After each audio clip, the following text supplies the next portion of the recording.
Thumbs up, thumbs up, thumbs up. Happy Friday, you guys. Happy Friday, TGIF, TGIF. We have an exclusive on this Friday. I am sure the streets are about to take blaze. Okay. Total improvisational live stream. And we have Dr. Larry Reid live here to get into some hardcore stuff, girl. All right. I'm gonna break that down to you. I'm gonna tell you how we got here, okay? Why Dr. Reid is here, and yeah, the type of business he's going to be speaking to and standing on in this particular live stream. But before we do so, I need you guys to go ahead and run the lights up. You guys know that thumbing up the video not only helps with YouTube's algorithm, but more importantly, it triggers up YouTube's notification system. So when you are thumbing up the video, you are literally knocking on the digital door of another Conscious crew member and telling them to get their behind into the sanctuary. All right. Also, make sure that you guys are thumbing up the video. You guys know that thumbing up the video. I think I just actually said all that. And why everybody wanted to, my God, say. Okay, hold on. My brother.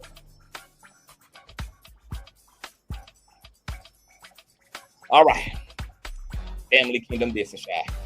Also, if you guys want to donate to the platform, please, you can do that at $Consciouztv, Consciouztv, and or paypal.me/Consciouztv, Consciouz with the Z on the end, just like it is here on the platform. All Instagram, Patreon, and donation handles are in the description box below. And with no further ado, we're going to go ahead and push on through. Okay.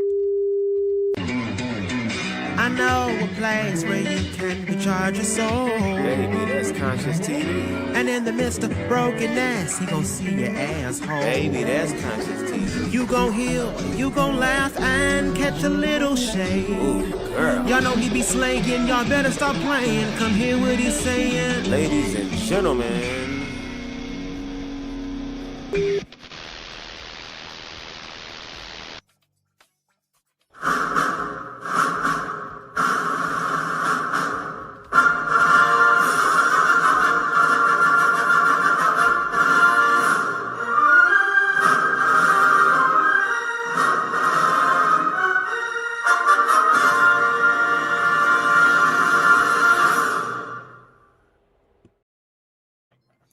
What's going on, Conscious crew? We are here on a beautiful, beautiful, blessed Friday. Okay, we have an exclusive for you guys. We have one of the most controversial commentators probably in all of YouTube history here today to speak to all of the controversy surrounding the lawsuit between Bishop T.D. Jakes and accuser Dwayne Youngblood. You guys know the streets have been talking. There has been all type of whispers about whether Dr. Reid is a co-conspirator, whether he will be sued, whether he's running and fleeing the country. There has been all this to and fro and speculation and controversy. Well, we're going to have Dr. Reid here today to speak to those things. Now, before we get into those things, I want to tell you guys how we got here.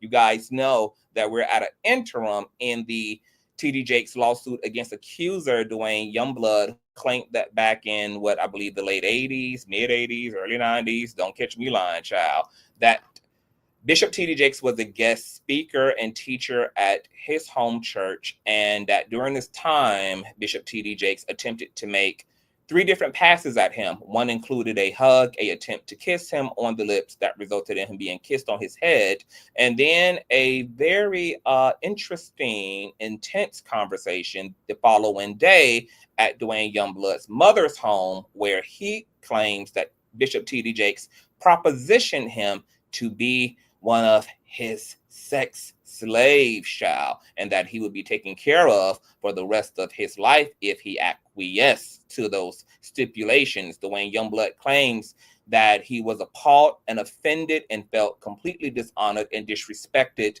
by Bishop T.D. Jakes coming on to him, and took this up with the higher authorities within the courts, not within the courts, within the church.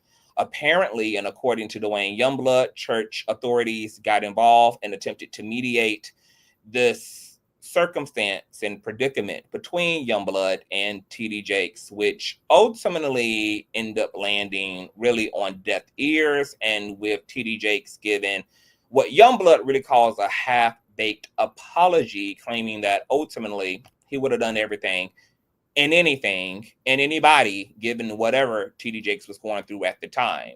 Well, Youngblood revisited his experience with Bishop TD Jakes last year when he sat down in a two-part series with Dr. Larry Reid in a series called From Abuse to Abuser, because you guys may know by now that Dwayne Youngblood is a registered sex offender.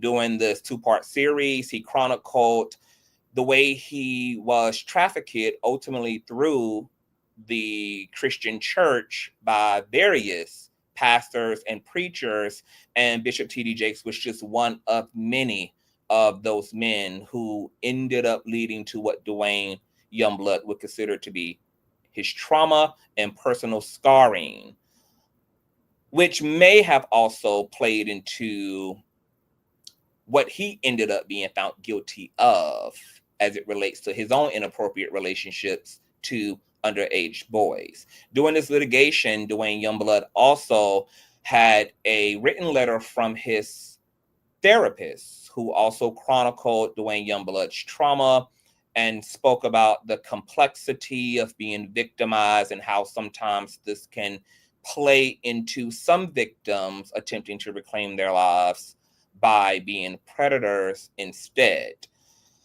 Now, Bishop T.D. Jakes has entered the group chat as a result of that two-part series going completely viral all across social media, all across MySpace, YouTube, Facebook, and he's wanting to reclaim his integrity and calls this nothing more than a money shakedown and a sham, and completely denies all of the claims led and perpetuated by Dwayne Youngblood.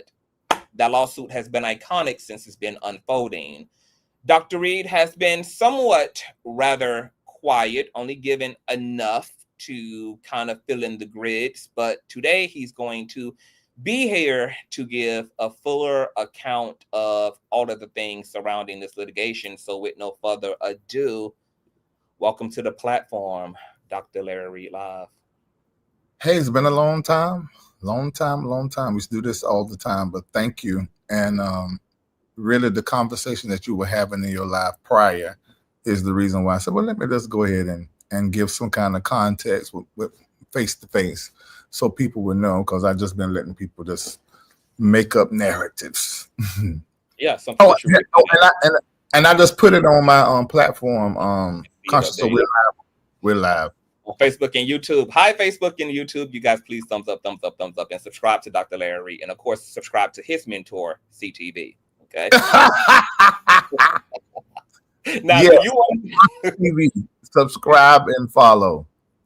Now, do you kind of want to talk to the people about kind of how you etched into this live and what was going on in the previous live stream? Oh, yeah. I mean, I watch Conscious, so his live came up. And I was getting the update. I didn't know there's some stuff that happened with the case. There are only about 3 or 4 of you that I watch. Maybe a little bit more. It depends on my mood. But nobody was discussing this. You were the first person I saw discuss it. So I was like, oh, okay. That's interesting. Oh, that's what's happening. Oh, I know about this because I talked to Dwayne and I found out what was going on. So I just started going back and forth with you in the chat, and then you started doing as you do, which makes you great, asking these detailed questions. And I'm saying more than I ever said. And then Pam, the intellect, come in the chat and said, take Larry's phone. Throw it out of the window. Yeah, she said, this is going to put your name back into the lawsuit. I mean, that's possible. I mean, because I do know Bishop T.D. Jakes don't like me. And he thinks, and the internet thinks I don't like him, but it's really not the truth. I actually honor him very much. He has gotten a lot of my time and my money and my praise on my platform for several years until he said and done something that didn't make sense, and I didn't agree with it. And that started about 4 or 5 years ago. Now I did allude for several years. I think it was 4 or 5 years ago. I think this when it started. I started alluding to there was a whole lot of things going on in Texas, and it's all coming out of Texas. And he got wind of that, and his children did too. And then I noticed that his children that were following me and participating in my chat, they stopped, they blocked. And I said, oh, okay, we in a situation. But I didn't get upset. I understood it. Okay. For those who don't know, can you give a little context about the situation in Texas that you felt he... Well, I have always sort of felt as though, let me say it like this. Preachers aren't perfect. I don't think they have to be perfect. They're human. They're perfectly human. But there is a line that you can cross where it gets a little kind of crazy.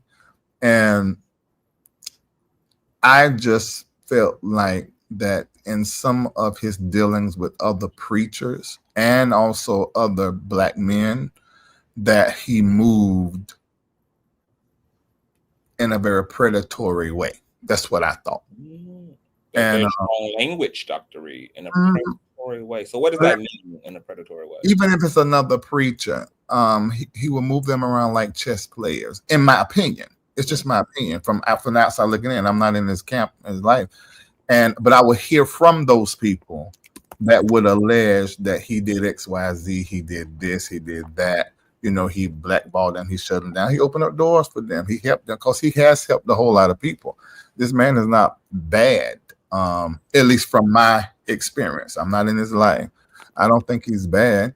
I mean, I just didn't like how he moved with some of these people. You got to understand, I got grown, married men calling me crying. And they're saying it's because of Jakes and telling me this long story. You know, so I carried that for many years. And so when certain stuff will come up in Texas and come up in the DMV area, then come up in this state and that state, and Jakes was connected to all of that. And then I would hear some things that will happen in Texas, and Jakes will be connected to that. At least that's what people will say. So that's when I started saying it's all coming out of Texas. Yeah. All right. Okay. I just had to put my disclaimer up there. Bishop Jakes, I know you listening and watching. I'm only here to pray for Larry. Okay. You give him all that smoke. All right. I'm only here to pray and intercede in this situation. Okay. Oh my God. So things got to look. So, because as somebody who has known you also for several years, the year of perfection and perfection and wholeness, your typical way of dealing is you also typically tend to try to build rapport with a lot of the people that you speak about so that there can be a sense of balance and neutrality. Did you ever at any point in time ever actually try to get to know Jakes, open up that channel for communication between you and him over the years? No, I didn't. I didn't, because I didn't. I don't like to be in no situation where, because I know what I'm gonna choose to do. I'm gonna choose to say what needs to be said. I didn't want to be in a situation where there would be something that will come up or something that I will see or experience that I would feel a certain kind of way about, and then I have to address. And then if I address it with him and he didn't like it, you know, and it became something that I needed to speak on later on, I knew that he would feel attacked. So I didn't want to create rapport with him just to end up in a bad situation, because that's happened to me a lot in my life, a lot before the internet. So I don't like, because I've always been as I am. That was one of the reasons why me and my parents were estranged for almost 20 years. You know, because if I feel a certain kind of way about something and if I get down in my conviction, I'm going to say something about it. I'm going to confront it or separate myself from you, you know. So with my parents, there was no need to continue to fuss back and forth and be in disagreement. I just say, all right, I'm not coming home anymore. So that's a really corporate way of basically saying you felt like T.D. Jakes was a big wuss, that he would not have been able to handle having someone who is willing to hear him out, allow him to give his portion to whatever topic, while also you being able to be true to your own thoughts and sentiments. You didn't think he could handle. Most people can't. Not most pastors and preachers can't. It's called the way we do them. And the way that the church is set up, you don't question them. Nobody questions them. Everybody sing their praises until they have a human moment or get something wrong, or that's when we say something to the pastor outside of a praise. We praise the pastors and the leaders in the Black church just a little bit under Jesus and the angels. Yeah. But what made you assume that? Like, why did you think that would be his posture with you? Number one, from talking to these people that said they had this experience and they were broken and crying. That's number one. And number two, he's a Gemini. And I'm very familiar with Geminis. All of us, no matter our star constellation, we either show up as classic in that sign, dormant in that sign, or toxic. And I knew that there was possibly some toxicities in how he moved, and I was only going by what somebody else said.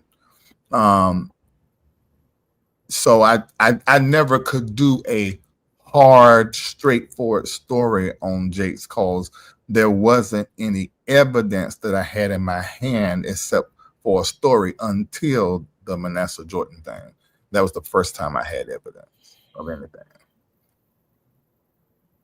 Okay, so you kind of just like ran the car a little bit forward down the street. Okay. No, I mean, I just want to be truthful, and I saw your thumbnail and all the faces you put in. I just went ahead and prepared myself. Right. Okay. Okay. So before we get to that piece, because that is a piece that keeps coming up in this whole thing. Really? But yeah, it's a lot. You know, I'm gonna be letting you speak to some of what's buzzing in the streets for sure. Uh-huh. So I'm going to be allowing the streets to live vicariously through me tonight. But as it relates to Jake's, do you kind of regret assuming and wish you would have given, looking back in retrospect, given Jake's the opportunity to show you for himself what type of time he could have been on with you? Yes. You do regret that? Okay. Yes. I don't know if regret is the word. But yes, I looking back, like, I should have, because we one person away from each other, probably like 10 times over, you know. So yeah, I do. Okay. Thank you for asking me that question. You made me think. Well, you know, when you're sitting next to professionals, that's what happens. Okay. Now, You good? I give you that now. Everybody wants you to know you really good. Yeah. On period. Even if they're haters, they know. Yeah, that's true. You know it. Yeah. So is that still, given all that's happening right now, as intense as things seemingly are between you and him because of what's going on with Dwayne, is it like, do you feel like it's still possible for y'all to, even amidst all this, at some point to figure out? Yeah, I'm open to it. He never did nothing to me except, and we don't know if that's him. It could be his lawyers. I don't know. Except like try to put me more in this case than just been the platform from where Dwayne spoke. You know, even with that, I could still talk. I mean, because he don't know me. And from the outside looking in, you believe anything somebody say about me. If you don't know me, don't watch me consistently, you don't watch me when I'm doing big stories, or I hate to even have to say it like that. I mean, because I'm more connected to the conversation around the story. But anyway, people just watch me when it's some people, when it's the big, huge stories or involving certain things. So I can see him feeling a certain way concerning me and thinking that I am everything that he imagined I am. I get that. Because he never got a chance to know you and you never got a chance to really know him. So of course, all the both of y'all can do is just kind of deal with y'all preconceived notions. Yeah, we've never had any direct conversation. I have been on a couple of calls. He didn't know I was the other person on the line, you know. But Hold on. Hold on. Did you just say that he didn't know? no, he didn't know. You know, when you're in a certain position and you get there sort of overnight. I mean, Jakes was from the country, and then white folk platformed him. Bam, he grew everywhere. And we sort of see it with every big pastor. We see it with Matthew Stevenson, because he blew up real quick. Then the people around him sort of betrayed him. I know this is almost like a pattern. Even with John Gray, he blew up really quick. Although he'd been in the industry a long time, but he became a trend online. Everything that I was getting information was coming from staff. You know, people who are with him all the time. That's been the same case with every story you ever seen me do. You know, so that's really the norm with these mega churches. They got all the working parts of the ministry. They just hire regular people, and they don't have any loyalty but to their check. Wow. Okay. All right. Mm-hmm. All right. So fast forward. So all this buildup between you and TD Jakes, there's a lot of circumstantial evidence that people feel is definitely lends more toward the narrative that you have a wild hair up your church behind for TD Jakes. Okay. And that goes back to you standing in the gap for Bishop Carlton Pearson as it relates to, you know, his interesting relationship to Jakes. Then with the prophet Manasseh stuff that really revved things up. And I think that's when a lot of people decided, oh yeah, like Larry feeling something, because a lot of people also watched you kind of speak for prophet Manasseh, which for some was interpreted as you pushing the issue more so than Manasseh pushing the issue. So that kind of really was something that people charged you with. But since we're on prophet Manasseh, we know that suit came and went. A lot of people have been trying to figure out why, what happened. There was all this noise made around, you know, Manasseh was going to stand on business. He was going to stand in the mud. He was going to turn Jakes every which way but loose if he could at least lift him off the ground. And that did not happen. And it kind of went away abruptly. You also got charged for that as well. Anything you want to say to the prophet Manasseh TD Jakes saga? You know, I made Manasseh a promise that I would not put his name and TD Jakes' name in the same sentence after whatever happened. I only can go by what Manasseh told me happened. I because of how I am, I'm not going to say publicly what Manasseh told me, but I will say this, that they had a communication and they had a agreement that they came to.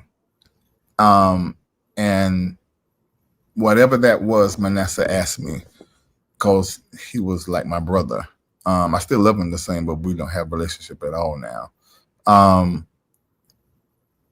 I kept my word. And I just didn't speak on it again. Now, I had said prior, and I heard somebody say this, I did tell y'all there have been conversations or commentary I'm doing on something, and then I just stopped. I said it's because people got paid. And a lot of people have speculated that Manasseh was paid by Bishop T.D. Jakes. We don't know it until we have something that is in writing, something that is some kind of breadcrumb trail. We don't really know. But I do have some information that there was a meeting of the minds, some agreement, some conversation, possibly apologies, and then that was done. I mean, totally disappeared. There were lawyers involved in that. Between them, I do know that too, because it was one of the lawyers from my community. So yeah, so that is where that is. That's the reason why you didn't hear me say anything about it. And this is your first time, I think one other time, me mentioning Manasseh and TD Jake's name in the same sentence. I'll do it now. We're not friends anymore, but I still will keep my promise that I made in the friendship and just not disclose certain things. Okay, so that was loaded in a lot of ways. So lawyers were involved. You are aware that there was a face-off. You're not sure though what resolved the issue, but you do know that both parties came together. Yeah. Okay. And let me say this, so I'll be real honest. I do know more than what I'm saying right now. But this is all that I can say because of my own personal verbalized promise. And I ain't never breaking that. I don't care if there's a mad day, what you do to me. Because I've seen the letter that he sent in to the other blog and what he said, why he said that, which is not true. Explain. A letter, a blogger. He wrote, okay, so, oh Lord Jesus. Okay, so there was something that Bernard did online that had to do something with a donation or something. And everybody was wondering, what is this for? What's it about? And I think the blogger reached out to Manasseh and about the $8 million. So when he responded back to the blogger, he started off answering what was the $8 million for, why. His first statement was, our family doesn't deal with bloggers since what we experienced with Larry Reid, because he betrayed the family. He may not say it like this, but that's what I got. That's the blogger. Said, yeah, so he said I did. So I assumed that, but I don't know what the truth is, but he just confirmed it. Okay. And he's saying, okay, so does that change anything since Saint confirmed it? Okay. No, I just said I don't know. If I don't have the proof for, I'm saying I don't know. So now we know that he did. So that puts the responsibility on my friend and brother. See that I don't operate like that. And that's not because I try not to operate like that. I just ain't wired like that. I'm not saying that I cannot do that. Maybe one day I'm caught up or busy doing something. Maybe I move different. But who I am on a regular day, I'm not going to go to a platform that, in my opinion, has told so many lies, or at least gave audience and platform to those that did for I don't know how long. And if we were friends, I'm just not going to do that. And that blogger did not ask anything about me. They asked about the $8 million. But Manasseh said all this started off talking about me and saying that we changed his life, blessed him, because he was sleeping on the floor. Basically, I was some poor basket case. When that is not true. But I didn't have to say nothing about it because people that follow my platform know. I was making 6 figures when I met that family. I can remember that. Yeah. You had gotten up off the floor before Bernard came into the picture. No, I was still on the floor because I was birthing Larry live. I took my bed out of my room. First of all, I hadn't slept in a bed for decades. There's a whole spiritual story behind it. I had just got. Wonder why you over there getting bent up like a pretzel by the masseuses. You're right. Unplug your bones and replug your bones back together. Massage 3 times a week, chiro twice a week. You're right. And so I used to preach and pull muscles in my chest and in my heart cavity. It was a whole mess for many years.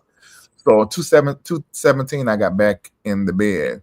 But then I came out of the bed again when in 2018 I began to take on Larry Live show on my own and didn't have to host on no more.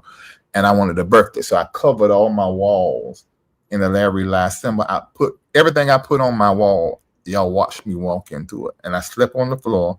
I would get up, take a bath, then sit in the chair. I was sleeping on my studio floor. 'Cause I made it in my bedroom, and then do the show in front of that brick wall. And I done it almost every day, at least 5 to 6 times a week for 2 years, all the way up to November 2020. Yep. So that wasn't true. What Manasseh said, it was creating a narrative. Or either it was him telling what he was told, because he wasn't in my life at the time. He wasn't in his father's life at the time either. So maybe either it was intentionally creating a narrative, or it was him just telling what he was told. Okay, so to go on record right now, because I got a feeling that what Manasseh was, of course he's going to take up for his daddy. And I think because you had kind of straightened out the whole big bank, little bank situation, you had straightened out on your platform. On my platform. You kind of had straightened that out. I think that for them, that might have felt like, well, darn, are you saying that Bishop didn't add anything to your life, to your reality, that there was no fruit of that? So do you want to now officially, in your own way, give him his roses? I did on the day I did the video, but I guess they couldn't hear that. Yeah. He was a great, great friend to me. He was that. Although he asked to mentor me, and I prayed about it, God told me 2 things. One thing was that he would ask me to do more than what heaven would require me. And number 2, ask him, did he know why I was in his life? And said, if he did not know, tell him, and then you can embrace him as a mentor. So that's what I did. I only told him, but my community knew, Mako knew the 2 things. But I didn't know him that good, so I didn't want him to feel a certain kind of way. So I only told him, God told me to ask you, do you know why I'm in your life? You ask him to mentor me. But how we own this? We'll be talking about Jakes. But anyway, all kind of tethered together in its own freaky kind of a way. Okay.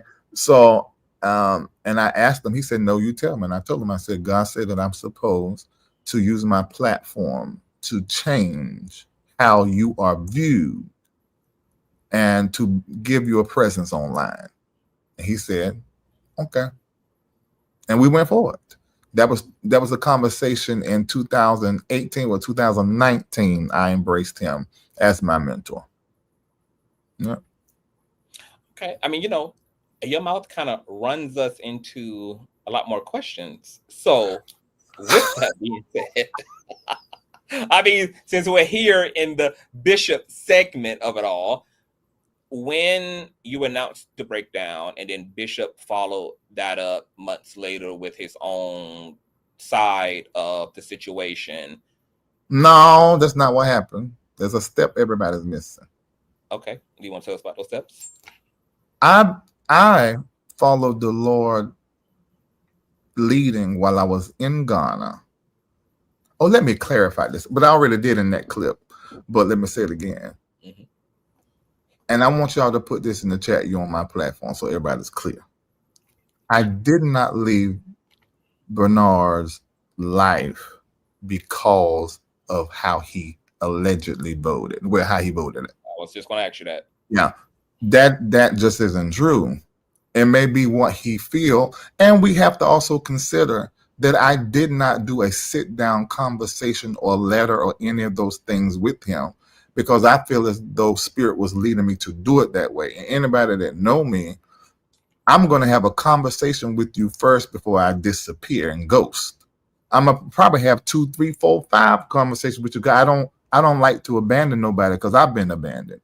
So I have an abandonment and neglect and trust wound that I have healed, and I have to man defense around it. So I'm not going to give that to somebody else if I can help it. There have been times in my life I have done that to people, but I was going to sit down and have a conversation and write a letter to him, just basically saying, this is what the Lord telling me to do. And now that we're here, I am so clear that I absolutely handled it the way that it needed to be handled, because I needed to see all of what I've seen since. The reason why I was so depressed and out of my mind and crying for 3 days in Ghana was because it didn't make any sense to me. Why this Bernard has been a blessing in my life, and he's sort of like me. You can discuss any and everything. At least I feel like I could.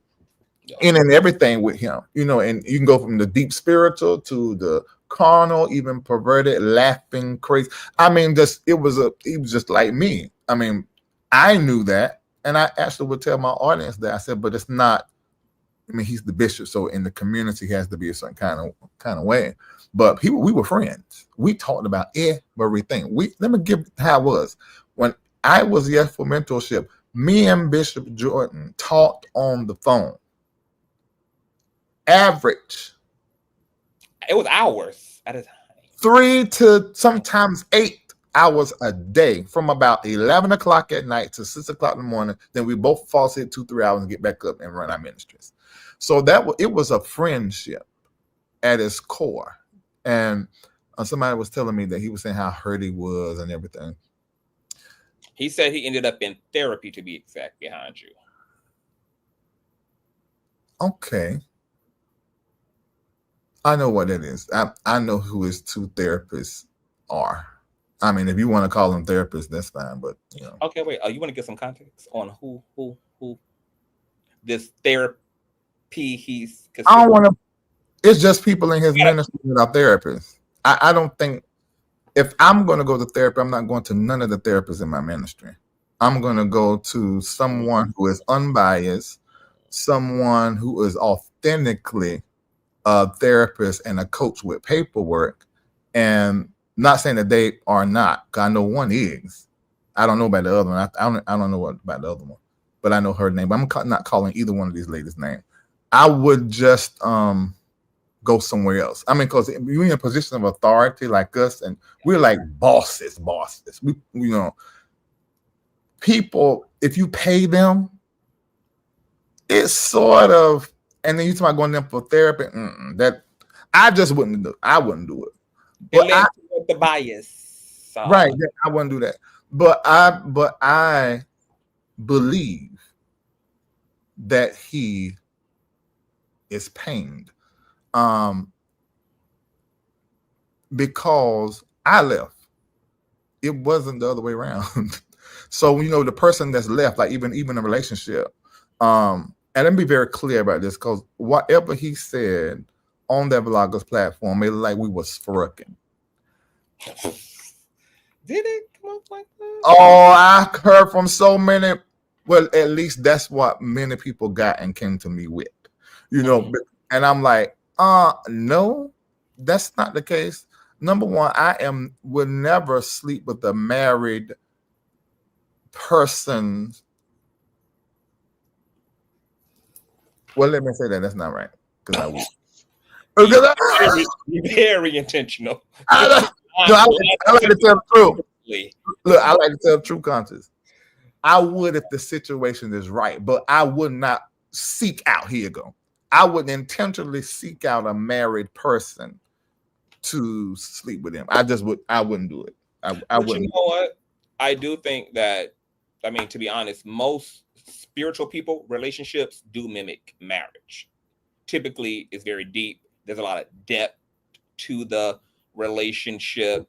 So, yeah, because most of my relationships in my life look like marriages, look like holy and unholy matrimony. Now that we got in common. When it comes to relationship, our ethics are pretty similar, although yours is a little bit higher than mine. And it's because you're more in connection with your emotion. I think you have more emotional intelligence than me. So I think that causes you to be at a level. I'm just telling the truth. So, when you tell the truth, you ain't got to remember nothing. So because of that,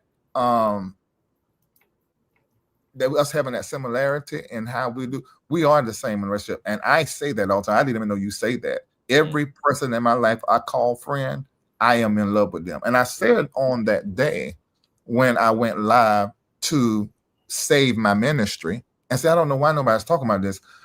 It was Bernard that put up the video that appeared that he was aligned with this current administration. I knew he voted for Trump before I went to Ghana. He was fresh out of voting, and it was me, him, his assistant Justin, and maybe Manasseh was on the call, but I don't know, because you be on the phone with Bernard, he'll call somebody else and make it a 3, 4, 5-way conversation. And I remember us being on the phone, and it was Justin that said, he said, how you feel about your mentor voting for Donald Trump? This is my exact words. He's rich. Rich folk don't care nothing about nobody but themselves. That was my exact words. And we laughed it all. And I think back, Bishop was sort of quiet, but I don't know why that was. But me and Justin, he didn't per se aggressively rebutted. He kind of just laughed. I mean, no, he didn't rebut. And he can't rebut. I mean, because then he's a lying prophet.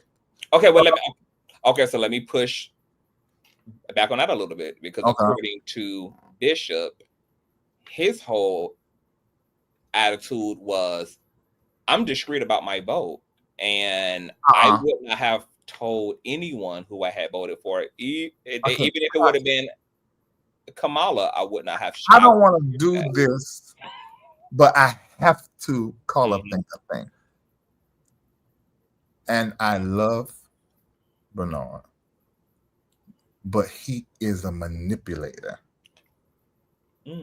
And he is the highest level, best narrative spinning, storytelling manipulator on the face of the earth that I've ever met. So that's what he's doing. I gave him opportunity. I gave him opportunity to say he did not. And his son said, I didn't vote for Donald Trump, because we're all in the same thread. But he couldn't say it because the truth is he did. And if you listen to him talk on my platform, and people were saying in the chat, this is before we had this time and the last time, actually, when we ever discussed Donald Trump, he was always on the fence and would dance back and forth. But I knew that he would always stand on the side of his money. I know that. So that is manipulative and a bit performative. And that the vlogger being that they aren't that clear and straight, and they dance between these narratives and, oh, I like Larry, I don't like Larry, but then you let all this stuff go on. It just helped, it fed him. He wasn't going to ask the hard question. But no, I did not leave. It's also hard to press on the person if they're saying own this. But go ahead. I think it's hard to press on the person if the person is saying there is no historical pattern that exists of me being open about my political endorsement. Listen to me. My political endorsement. Okay, well, okay, let's say, okay. If he's saying public meaning getting on social media and say it, fine. That's true. But that's not a true statement. Okay, so that's not true in the personal life. And I was in his personal life. Right. I was in his personal life. You know, and I have to say that with Manasseh and Bernard, see, I'm very straightforward. You're not going to hear nothing about me online that's true that I ain't told you. Everything else ain't your business. So people make up stuff and whatever, that's fine. But I'm an open book.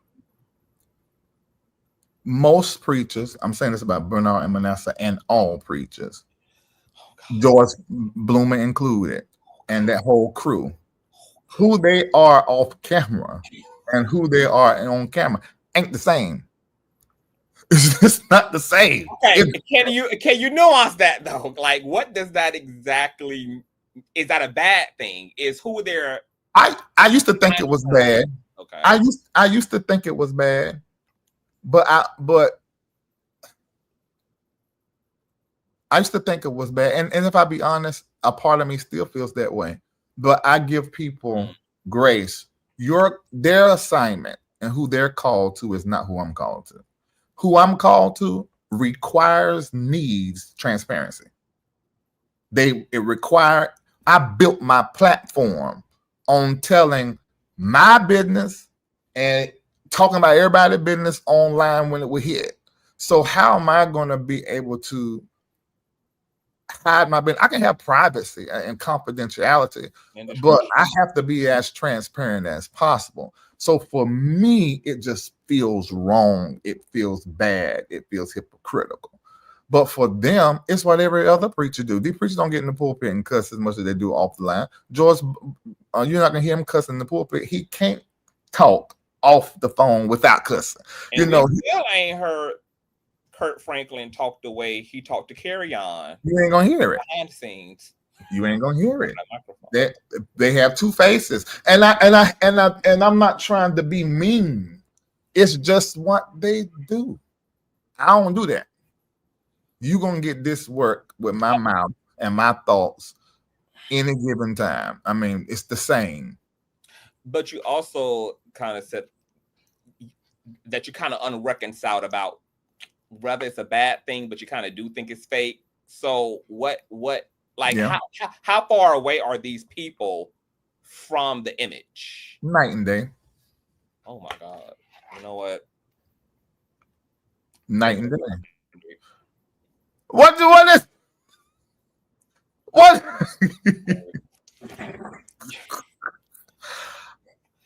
Okay, let me say this and qualify it. Well, no, I have to let it rest there. Whatever you do in your imagination, I'm not responsible for. But I am saying that the on-camera face and the off-camera face is not the same. It's nowhere near the same. No. I got a lot of things in my imagination. Because you said night and day. Those are two different polarities. Okay, example. Let me give some examples so we can qualify it. Okay. If you ask me something and it's not true, I'm like, no, nigga, hell no. Hold on camera. Before you go into that, I don't know if you know who comedian Flame Monroe is, but she's in the chat. Oh yeah, I love Flame. We supposed to do an interview, we never got around to it. But Flame, I just moved out of where I was and all three of my studios was and moved into a new penthouse. So production have to come and set up that room, put the LED wall and then all of that. Once that's done, I'm gonna hit you up so that we can have that interview because I want to have that sit down. And give me my finder's fee. Okay. Okay. Hey Flame, hey boo. Okay. Okay, so what you was going into? You was going into I will qualify it. I would say, hell no, nigga, Andrew. They're going to do a word salad that is beautiful and like, ooh, they're so powerful and so spooky and deep and mystical. That ain't what I do. Mm-hmm. That ain't what I do. You're gonna get the same response that I would get if I'm fresh up out my sleep. You're gonna get the very same response. So that's what I'm talking about. So I hope that qualifies it. So but if you ask them that question, they're not on camera. Depends on the mood what you're gonna get. You know, because they regular niggas just like we are. Of course. You know, so but well, ain't nothing regular about me. I don't know about y'all, but God ain't even. I can't even relate to regular. Like God ain't even put none of that basic mineral and material. You don't have none of that. I'll call that gunk. Regular is gunk. God ain't put none of that gunk up in me. So yeah. But hey, John Scott. Yes. How are you, John Scott? Amazing mind. God, it was amazing. I can't wait to share them clips from the panel last Wednesday. But yeah, that is what I mean by that. So when I say night and day, I'm not saying behind the scene they are just these terribly horrible people that have no. So it's not like from love to wicked. That's not the contrast. It's just from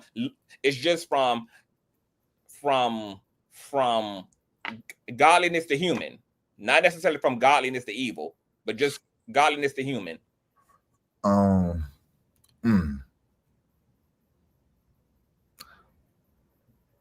There are some things that I find wicked. You can take it away, Doctor. But let me say this: those things, Maybe them those. coming. Oh! I guarantee you that is not happening. Wait, there are some things you find wicked. What does that mean? Absolutely. What does that mean? Absolutely. I don't want to go farther into that. I mean, he did say some things about me, so I should get him back. But no. Yeah, no. I like where y'all left it. It was about as nice of a going in separate directions as it can be. But there are things. And are you only speaking to Bishop Bernard in this instance? Are you saying both? Manasseh to Both. George to No. I'm talking about Manasseh and Bernard. Manasseh and Bernard. Mm-hmm. Oh, absolutely. I'm talking more about Bernard than I am Manasseh. Can I ask you a question? Mm-hmm. Is Manasseh same gender loving?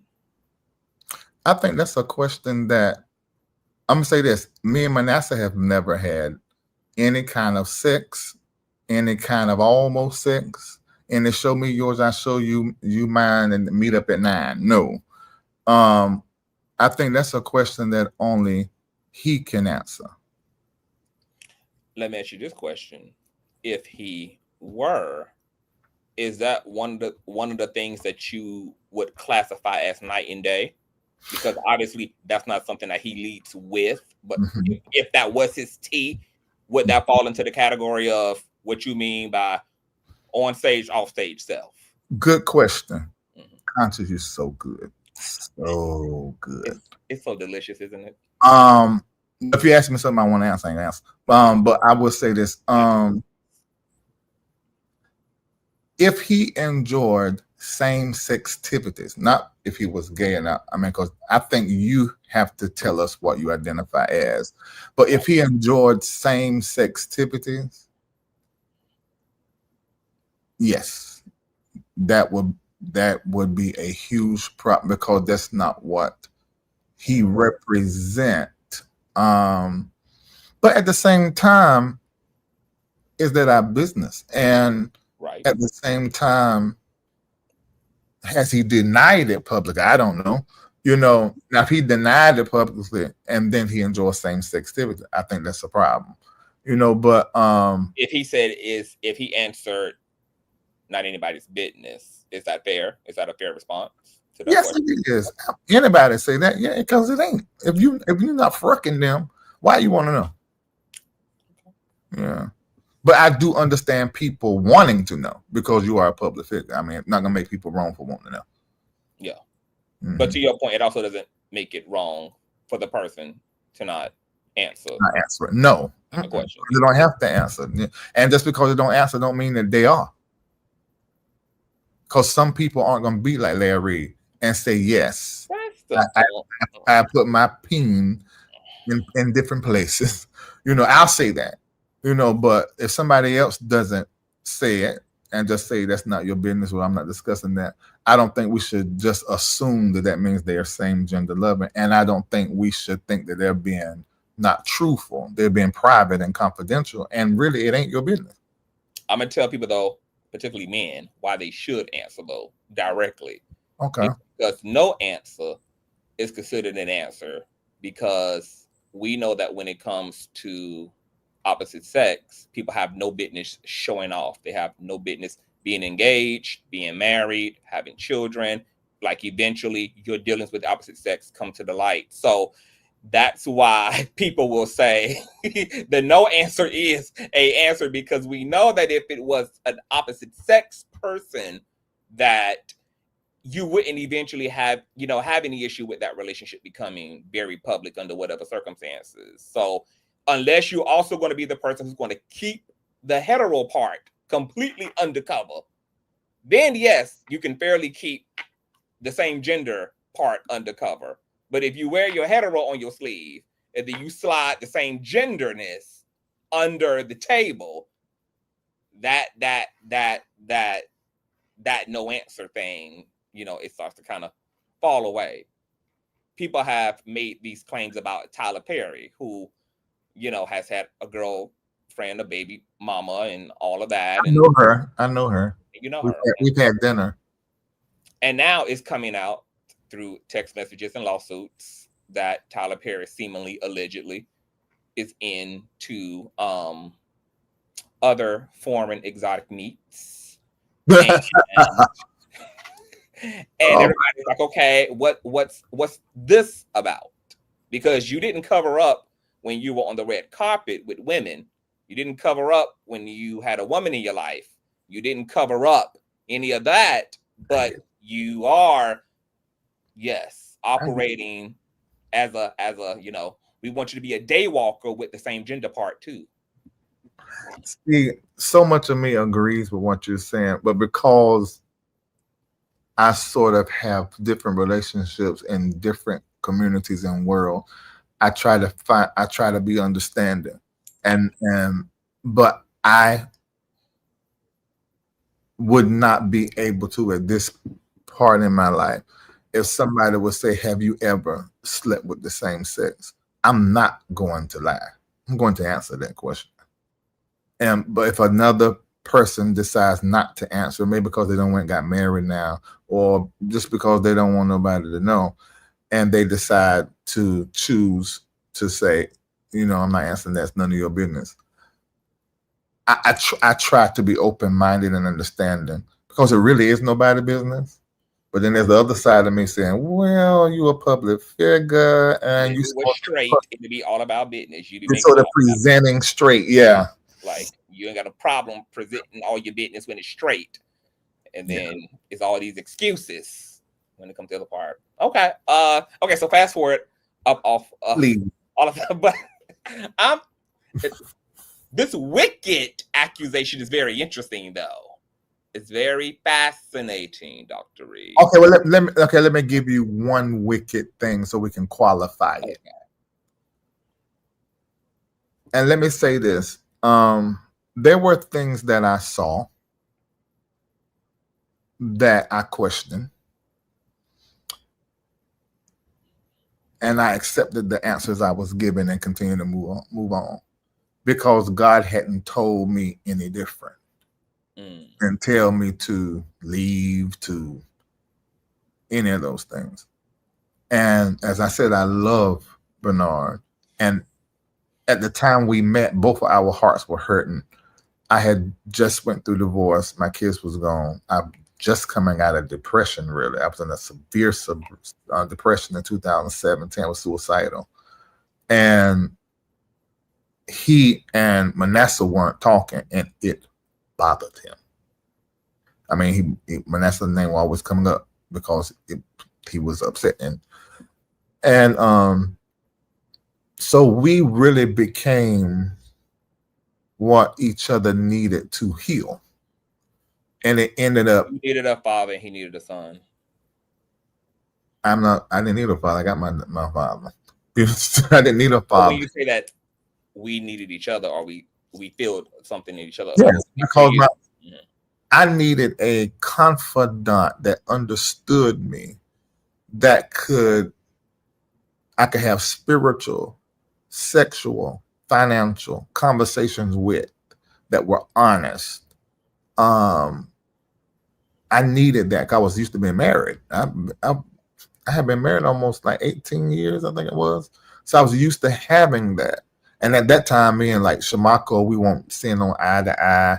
You know, I felt like I was by myself. And then both of them had left Larry live. So I really was sort of still dealing with some stuff. So it helped. And that's one of the reasons why, and that's something I need to say too, because he said on the platform, how can you unfather yourself? First of all, I called him spiritual father. And because if y'all remember, in 2018, you have Bishop Senegal, Prophet Karn, all these prophets, and then on the other side, had all the old prophets. They were fighting and calling him uncle, and he hated that. He found it disrespectful, and I did too. I said, but you are a father. They should honor you as a father to my uncle. I said, you are a father in the prophetic. Y'all the first family of prophecy. So I wanted to endear him, make him feel who he was. I mean, that's why when he came, I'm like, you ain't dressed like you Bernard Jordan. You need to change that. Put that on. You know, I'm changing everything. Why y'all putting these flies out? They look like they 10 a decade ago. Give it to me, I'll do it. You know, I took all of that on because I was trying to present him as I believed he was to you guys. Because a lot of people didn't even know who he was, you know, because he'd been off BET for so many years. So I was doing my part, and I loved him, and we were friends. And that's what I do to anybody that's around me, or I call friend if they need that kind of come up, you know, in an adjustment, you know. So that is the reason why we were so, I'm gonna say the reason why I was so close to him, because in that space, at that juncture where I was, what I perceived where he was, you know, we were not as y'all see us today. I mean, I was doing 6 figures. He probably was still doing pretty good at the time, although he was in a lot of debt. But our relationship made both of us come up financially, spiritually. It just worked out. And so my star was already rising. That's why he called me, asked to mentor me on some level. If you think business wise, shoot, if you don't have a social media presence, you find this guy who knows you talking about you, ask the mentor, and then it sort of causes your star to rise with his. You know, so not saying he did it on purpose, but if he was just thinking with his business mind, it was brilliant, because I literally put him and their ministry and family on my back and let them rise with me. Yeah. And I'm sure the bishop would say, isn't it wonderful that you did? Yeah, absolutely. I was blessed by it. He was blessed by it. Absolutely. Yep. I think that's what friendship is about. I mean, you should both of you should benefit from the relationship. It shouldn't be a one-way street. Okay. Well, I think that clears up you giving him his roses, and also reminding everybody who Big Dog really was in a relationship at the same time. I think that's fair. Oh, that's so. I'm just telling the truth. No, y'all know the truth. You know. This is measurable. Yeah. His stuff will be able to tell you. I've heard him say this. I don't know if he said it in that interview because you know he feeling a certain kind of way. But anybody with 2 eyes, no. Yeah. I put him back on the map. You know, he was on social media. It was not it. When I would bring him on, my numbers would be in the tank, and I was consistent. Same thing with Carlton. Yeah, I've done the same thing with him and another Bishop Shama. You know, but then him and Bernard got into it because they friends, and then I just separated. They won't be in that. You know, but both of them I did that for. Yeah. And if you can't say that and acknowledge that, you don't like me. You're a hater. You're upset with me. Do you think that Bishop appreciates what you did for him? Like, he told me. And do you believe it? Like, do you believe him? Yeah. Okay. All right. You know how much stuff he done paid off? Hold on. How much have he done paid off? Mm-hmm. Of yours? No, of his. Okay. When we first met, we were very transparent. Mm. He was in debt when we first met. I didn't have no debt. I had filed bankruptcy. I think it discharged 2017. I had no debt. So then, if you believe that he's grateful, he's appreciative, and you believe that, why do you think now, every time your name comes up for him, there's an ouch that's synonymous with your name? Okay, let me see. How can I say this and not sound messy? Holy Spirit, help him control them lips. No, I just got to use the right words. Bernard is not one of the kind of people that people leave. They don't.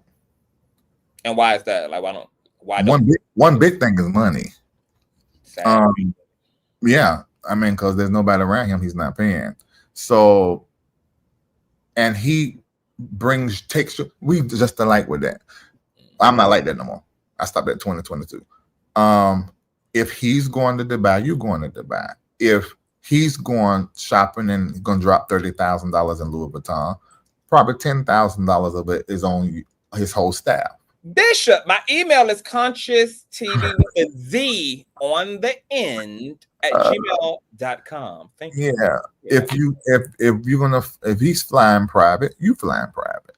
So he is not someone. I think me and Manasseh and Bishop Berrien probably are the only 3 people who's ever left, although they came back. Which somebody told me that he keeps saying I'm gonna come back. You birthed them. You didn't birth me. They're with you for decades. I come from he said he birthed you in spirit. No, he didn't. He taught me how not to shrink, and nobody can take this from this man. He taught me how not to shrink, and especially not to shrink around money and that whole money thing that I had, impoverished thinking. You had a very trailer park mentality about money. You was very. I know you're being funny, but it's the truth. Yeah, it's the truth. Absolutely, nobody can take that from that man. He did that for me, which is interesting because the narrative, optically and socially, has been you the one who turned Bishop into a GQ model, when really he's the one that helped to bring the GQ out of you, because you were a bit more preserved and modest around money, but he the one that kind of helped you to get comfortable. Yeah, he helped me get comfortable and not being so tight. Like I said, it was tit for tat, because I was holding my money. I could have went and bought at the time a Cullinan G63 S-Class cash and write a check for it. But I had money just sitting in the account, over $2 million, just sitting, and I was scared of it. And I didn't, and on the side of me felt like I was unholy. So I would take it and put it back into my events. I will put it back into my community. I will bring in everybody around me above the scratch line and not doing for me. However, I dressed good and I look good. So that was the thing when I seen Bishop. I said, that ain't gonna work. You got to change your whole look. But see, the way that you was wearing your money like niggas wear their money. Bishop was wearing his money like white rich men. Right. Yeah. That's exactly lifestyle and living, don't give a damn about them clothes. Yeah. You know what? I'm not gonna say it's that, because look at him now. He's labeled down. So it's not that. I think it was just that was just something that was missing from his life. You know, like I said, we brought. You can't say I did more for him than he did for me, and he did more for me than I did. It was just a mutually beneficial, reciprocal relationship. We were friends. I don't know if I can stress. And I said on my platform when I had to speak up for my ministry, because people thought I was aligned with the current administration, because he gave the illusion that he was aligned by him and Paula White putting up them videos that went viral, and my phone and email went off the hook. But I was so locked into protecting how my departure looked that I was telling people, go ask him. They ain't got nothing to do with me. Go ask him. And I was 100% determined to never have to give that whole story, because I just know how the internet works. So I wasn't going to do that. But when he did that, in my mind, I'm like, that's on him, I ain't got nothing to do with it. But I was sitting up watching another vlog, and somebody in the chat asked one question. And they had done this before, but that one question just put me in my head. And I inquired. I said, well, do I need to say something? I'm talking to myself, but I feel like I was talking to God. What was that question exactly? It was like, well, why would Bishop Jordan and Larry Reid be aligned with the current administration when this man has already said that he's going to be doing things that injure? They ain't said all like this. Yeah. That injure us. And that hit, because that's how I felt, as I said when Justin and Bishop and Jordan was on the phone, and I said, rich people don't care nothing about just their money, you know. So that just hit a certain way. And in that moment, and maybe when I done that live, maybe that was the main thing I stayed on was about that. But that was the reason why, because that comment is really what caused me to go into my mind, make an inquiry. Should I say something? Then 30 minutes later, I was live. So that is that. What does this statement mean, Skyrom, if Reid was a person that's UCTV? Like, what does that mean? I don't know what it means. Oh, okay, so my question to you is, if, to your point, the friendship, y'all were friends. I mean, you have really emphasized that we were friends. Mm-hmm. Why didn't the friendship survive? Why does it look the way it looks? And that's what I said to Manasseh, because Manasseh knew that I was going to separate from Bernard before Bernard knew. I called him in, and also someone else whose name you don't like me to mention. I sort of let him know, and because I was just in an emotional space because it hurt so bad. And I was confused. It was more confusion than hurt at that moment. And so I called Manasseh and I said, if I separate from your father as my mentor, will we still be friends? He said, of course. But did you have that conversation with Bernard? If I separate from you as my mentor, will we still be friends? Not in November. It was later on in January. I texted him out the blue. Because see, that when Spirit spoke to me about him no longer mentoring me for where I was going, in that same conversation, Spirit told me what I needed to do with my monthly tithe, because I was sending it to him, what I needed to do with my teruma and all this all that was one conversation with Spirit. And so all of that floored me. Number one, Bernard not being my mentor. Number two, take the tithe and sit somewhere else, because I donated tens of thousands of dollars a month. So I know as a ministry, if one of my partners stopped giving tens of thousands of dollars a month, that's something I'm not able to pay in the ministry. You get what I'm saying? Mm-hmm. So I didn't want to do that because I'm a pastor, been pastoring for decades, so I know how that feels. So all of that was flooring me. I'm like, ugh, I don't want to do that. Oh my God. It was a lot. It was just a lot, a whole lot. But that's my question. I don't understand why there was not a heartfelt conversation, especially since the changes were more so happening on your end. What was just keeping you from saying, Bishop, I love you. I feel like I'm in a different place on the mentor side, but of course, everything in me would want to move forward with you, in friendship going forward. What I mean, you feel that, you're emoting that. That's what I wanted. But what kept you from? Spirit. And now I understand, because in my mind, Bernard was the best of the mentors I've had. He was like my fourth. And so I felt like he was the best, and he was, well, let me say this, maybe on some level I felt like he was perfect. Maybe I did feel like he was perfect. I don't know. But after Spirit spoke what he said from that day to this one, I've had experiences, found out things, and that I needed to know. And it almost started immediately, within 48 hours of me making a decision that he was no longer my mentor while I was in Ghana. I started seeing and hearing that. I'm like, really? Huh? There was a directive that he gave me through text while I was in Ghana, which was the opposite of what the Spirit had said to me 24 hours before. So that was a whole problem. And I'm like, wait a minute, what is happening? And I think for me, and this ain't about how bad he is, I think I needed those confirmations, because maybe I was in some kind of, and I don't even like to say this because somebody can play with this, maybe in some kind of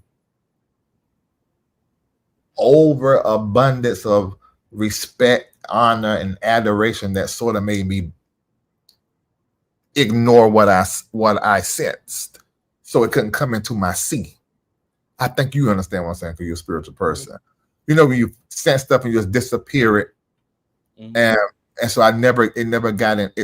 because of my loyalty, it just could not come into sight until I separated. And then it was like one thing after the next, one thing after the next, one thing after the next. And then how he responded. And I'm not going to tell this, but I'm going to say enough to where you know. When, let me get back to what I said. You said, why didn't I have a sit down? Because the Spirit told me not to. And what I believe to be God told me not to, and to not write a letter specifically, and said, just follow me. And I think that was a test for me. I know it was, because that's not my nature. But I'm glad I did that, because like that was like the catalyst for then Spirit to be like, okay, since you follow this and you got these questions in your heart, why? Look at this, look at that, and look at that, and all the way up until the day I done the live, which none of that stuff. I'm gonna say this: he betrayed me. He don't know I know. Even with that, I got on that live and I had nothing but honor in my mouth. Even after hitting him up in January, when I text him, I'm just thinking, I said, Bishop, he's a prophet, so he probably already know, and I'm just following a different way now. I ain't sent no money since November. That ain't like me. I don't go that long not sending money. So he understands now. He probably just released me, so we good. So I'm getting out the shower and I text him and I said, in January, and I said, I love you. I'm thinking about you. And he texts back and says, I don't know how to accept this. I will always love you, but you remind me of all of the pain that I have suffered in mentoring people, which is the opposite of what he used to say to me all the time. He used to say, you caused me to forget the pain of my mentees. You caused me to forget the pain of my son, Manasseh, because they didn't talk for 6 years. So, and wow. Just for record, somebody asked me, said, Larry, did you know that Bernard would go on your enemy's platform and drag you? I said, yes. I told Michael months before I saw it. I just didn't know who platform it was going to be. And I can't say that was all Spirit. I just remember how he treated Manasseh. He didn't speak to him, and it was nothing but horrible stuff. And then when he came on my platform, he dragged Manasseh. So I knew it would be like that.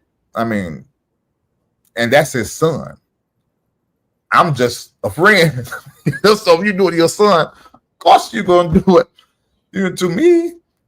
So but when you say drag, was he just being honest, or was it like it was kind of he didn't have well, I think initially I saw it as drag, but he explained it afterwards. But I was under that thing at the time. But looking back on it, it was inappropriate. He should have never came on my platform and talked about his son as a father or spiritual father. He just shouldn't have done that. And he brought into the conversation that made people start asking me questions. That's why I wanted on the story about his lawsuits. He shouldn't have done that. He explained to me afterwards, and he said it was because now they were under investigation because Manasseh was under investigation, and he messed up the whole family, and his oldest daughter had to go and testify and was interrogated. So, which he told all of that. I'm not telling you something you didn't know unless you just didn't watch, but he told all of that. I don't think he should have done that. But if he did that to Manasseh's own family, okay, now, he don't have nothing to do with his brother. What are you going to do to me? So I can't say it's all prophetic, but I knew it. I just instinctively knew it, and I was waiting. I didn't think it would go that low. I expected him to go online and talk. He's a Gemini, the communicators, he has to talk. So which part did you feel was low? Like what exactly? Going on that blogger's platform, who had drugged me mostly, also him and Manasseh and Bloomer and other people. In those times, we were getting attacked so much online. We were there for each other. Because Bloomer had that whole, what's that boy named, dark-skinned boy, that was saying he molested him and stuff. I can't think his name. Battles? That's it. He had that going on. Then he also had the Word Network thing, Plantation Network. I am the originator of Plantation Preacher and Plantation Network. Not everybody's saying it, but I'm the originator.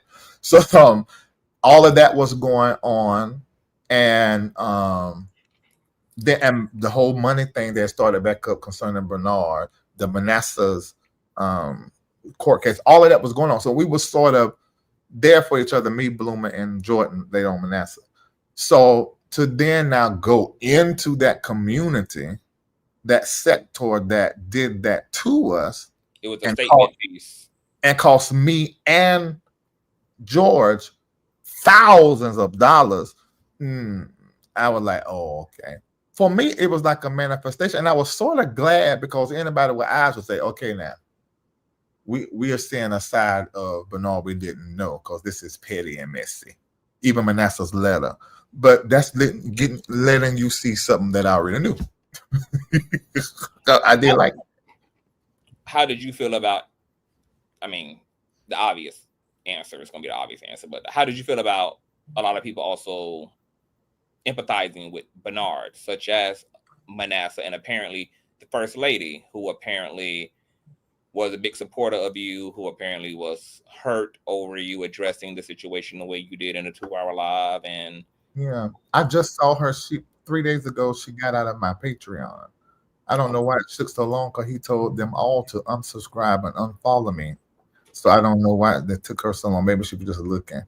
But I expect them to stick with their family and to stick with the finances. I expect that. Do you think that that's the righteous thing to do? That's what they're going to do. I don't think it's the righteous thing. Because, see, I'll tell my mom and daddy about themselves in a nice way. Or my siblings. I don't care about money that much. I don't care about power that much. I'm more committed to what's right. And Bernard is a very giving person like me to those around him. So, and who's gonna get it up? Nobody's gonna give. Nobody's gonna give it up. I did say this in my initial review that I felt like it took away a bit from the credibility of Bishop when he sat down in. Everybody saw that in that space, but for me, because I have a different relationship to that blogger than you do. Right, so right. I think it wasn't really a dig at the facilitator. Yeah. But because of what was being discussed, and right. to your point that this was a space that has harbored some interesting perspectives and narratives and conversations, it was obviously for me to a statement piece. It was like he's making a statement by sitting in this space and having this conversation. Yeah. And I got it. And I got it. I said, oh, okay. It's this. I've seen him move like that and Manasseh with other people. I just didn't think I deserved that just because I left. That's all. That is weird and strange. And it speaks to some kind of, you wanted me to get permission to follow God. I followed God into the mentorship and I followed God out. And I didn't do it in a mean, nasty way. I just didn't do it the way you wanted me to do it. I followed spirit. And to say that I did it because of a vote, not only is that manipulative, but it is also a blatant lie, and you know it because you knew I already knew before I left and went to Ghana. But maybe, and then I did the live saying that it was because God said it, and I know you watched the live.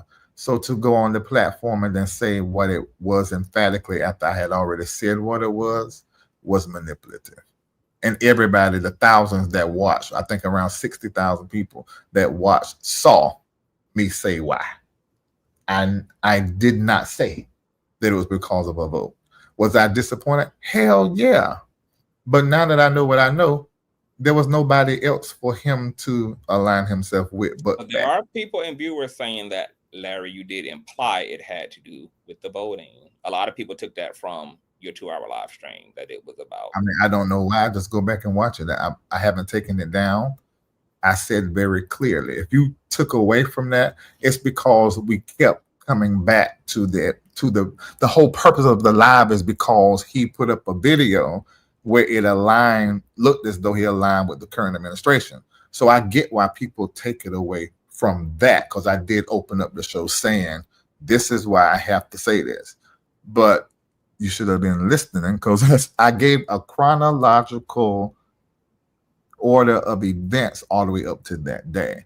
And it just ain't the truth. But if I did, that was enough. We can be friends like me and Prophet Lovey, and you vote and speak up for Donald Trump. But you cannot be my mentor and you are voting against the people God called me to serve. Okay. That ain't gonna work nowhere ever. So I just want you to know, to that point, because of what you just said and the way you leaned into that 4K lens, people want to say, see, Larry, we knew it was about the vote. You just affirmed that this has a lot to do with the vote. You literally just said you can't be my mentor because of that vote. And that's the point people were making, though, was that this did center around the political discrepancy and the Christian value system. But I knew he voted for him before I had the visitation telling me to separate from him. I do. Fine, you can have it. But I'm telling you what it is. I'm telling you what it is. Now, are there more reasons why now? Absolutely. Because there are things that I found out. There are things that he did. And what Manasseh did with that letter. Okay, I didn't know anything about the letter. I've heard about the letter, but I didn't know about the 4-page letter. If Aaliyah wrote it, if Manasseh wrote it, was it a shady letter? Did it spite you? It was absolutely shady. Okay, and so letter that was written to the blogger. Okay, got it. Yeah. And that letter was, hold on, what you mean a letter? This was a physical letter? Or this was like an email? It was an email, yeah. Okay. And what did that email say practically? This is how it's okay. So he just said what he asked Manasseh. He asked Manasseh what was the $8 million donation to Virginia Union for? And Manasseh responds back, I discern that you're a great blogger. You don't mean any harm. You just really want to know. Our family really is done with bloggers, you know, because of Larry Reid. We were there for him. He was sleeping on the floor, basically had nothing. He was our project, and then he betrayed my daddy. Now, the reason that the $8 million was for there was no need to even bring me into that. But I know Manasseh. Manasseh's an asshole. He will always be that. And we fuss back and forth all the time because he's so much of an asshole. So, and he's petty, and so that is classic Manasseh. So I won't mad about it, but I was like, really, now you're gonna do this publicly when we're not even friends? This is what we would do, and he would do this inside of the friendship, so we could confront, fuss, maybe not talk for a little while, and come back together. But doing that in front of people and to someone that I perceive as not someone that is my friend, that's foul. I wouldn't do that to you. So it was a lot of statement pieces. Yeah, there was no need for that. There was no need for that.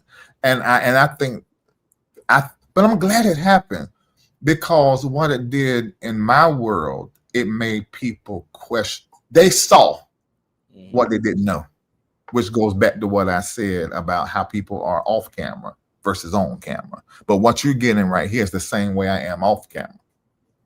Okay. Even on Mad Day, I'm a do you right. Oh man, I'm gonna do you right. I like that. Yeah. Okay, so before we move on, we fuss not a month. You know, well, I'm a master prophet, but we are not saying that we're these great prophets, and we always talking about how the prophetic integrity needs to come up. This looks bad. This is 2 master prophets, 2 people who have ministered to people and helped so many people and caused people to believe in prophets again. And we got online beef. That's horrible. But people will say that you chose to come to the internet. You chose to make the formal decision. You opened the gate for it to be, for the pendulum to be created and the pendulum to then swing from left to right. Do you look back in retrospect and wish you actually just would have kept everybody out of it and just everybody just moved how they would have moved naturally without involving any formal statement to anyone? No, I understand people's. I'm gonna always be the wrong person on the internet. It's profitable several channels to make me wrong. That's how they get their checks. I started the live saying, and my title was forced to address. He should not have, if he went to the White House, Paula White now. It should have. How come we didn't even have that on the internet? When you put that on the internet, it forced my hand because they were saying it's me. Yeah, I have to agree with Bishop though, in terms of his attitude, because he made a very good point that as a prophet of God, his job isn't to endorse any particular administration per se. It's to make sure that God is in any political space. So he would be. I thought he was smarter than that. That's Bishop doing that manipulative word salad. I don't think it's word salad. That is crazy.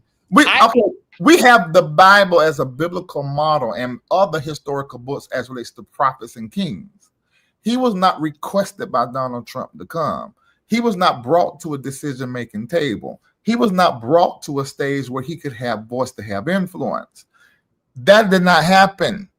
What world are people living on? Well, he didn't per se say that. He just said he was speaking to. He suggested his personal perspective, and I agree. I understand too. Like, I can't stand this administration with everything in my bone. And every time I get an opportunity, with my would you have went? Would you have went? Because I was. I'm going to tell you yes and why. And I was asked to go twice, and I said no because I have maybe you and him can move like that, but in my conviction with what I'm called to do and who I'm called to stand up for, I only see how you can do that as a same gender loving person. I'm going to tell you why. I'm going to tell you why. It's literally because of all those things. Like, I don't want a super egotistical, narcissistic maniac in a room with other yes men. I need oppositional people or people that believe they can be some type of voice of reason to break up some of that monotony. Donald Trump was not there. I think that it wasn't even really the White House. It was the office across the street. So then what was the issue then? If he wasn't there, this wasn't even a Trump situation, what's the problem then? Because you gave the illusion that you were aligned with the presidency and the administration, and you posted online. That affected everybody attached to you. He thought selfishly. He didn't think about me. I put his whole family and brand on top of my brand, almost merged it together, and then you go and post something like that. You didn't even think about who it affected. He didn't even think about his members. Some of them left and stopped giving. So he was not thinking. I don't know. In my opinion, this is all my opinion. Dr. Reid, I don't know if Bishop should be the one or if he is the one to be able to do what he's advocating for, which is there needs to be a voice of reason among. He's not in. I know. I just said I don't know if he is that, but what I'm saying is that I do agree with the concept of a righteous person being in spaces where there is extreme power, because the stakes are too high, and there needs to be some check and balances put into that. Now, I don't know whether Bernard is that person, but he's not. But this goes back to what I said about the word salad. You just got tricked because he presented to you something that is true that I even agree with, but that wasn't the situation he was in. Right. When they called, what you're saying. I get the concept. arguing too, though. Right. So but that is not the situation he was in. But that's manipulation. I know how to do that. He actually went to school to do that. Let me just tell y'all that. He went to a school to learn how to win word wars, and then pulled other people in the staff to do it. I didn't sign up for that class. I don't need it. I got the Holy Ghost, and the Lord is intelligent. So when he was asked by a government in Africa to come, that is the work and the office and the practice of a prophet. He went to the administration. He changed the money of that country with the prophetic word. That is what a prophet does. You cannot go to what him going there and what he said. I said, but that kind of stuff don't work on me. I see through that kind of stuff. No, but see, I just want you to be clear though. See, you are speaking from the person who can reasonably make a particular intimate assessment of Bernard, a Bishop Jordan's character and intention. But I'm saying for what I stick by. I agree with that. I agree with what you're saying. The concept, though, because I agree with that. Even Christ gave the same sentiment in the Sermon on the Mount when he said, "Look," I said, even Christ gave this same sentiment in his Sermon on the Mount. Was it the Sermon on the Mount where he basically told them, like, love ain't just for y'all. Like, love and righteousness and all of that is not for y'all to hoard amongst other loving people. Like, you are meant to go out into the darkness of the world, the brokenness of the world, and to do my work. It doesn't benefit y'all. Y'all already got the work. Y'all already got the spirit. It's not for y'all. This is for those out there who could perish. This is for those out there who are lost in their way. They're lost in their ego. They're lost in their flesh. They're lost in their carnality. So when I heard Bishop speaking, that's the frame of mind that I understood his sentiments in. But I know with you knowing him personally, of course, you like this. I see what you're doing, because I've seen him do it before. You just have to be very slick to do that, and I catch it. I think you also have to know Bishop, and even the blogger does not know Bishop personally enough to have challenged Bishop in that way. So the blogger was only able to take Bishop's word for it, because the blogger's relationship and your relationship to Bishop are two totally different relationships. So he don't have enough intimate access to know, if Bishop is full of shit or not. You would know if he's full of ish, because you are you in the situation. Yeah, exactly. Yeah, exactly that. So yeah, but like I said, the reason was because God talked to me and told me, and then since then has proven to me why I had to separate, because I can't do that. I can't be a part of, because y'all just talking about the voting thing.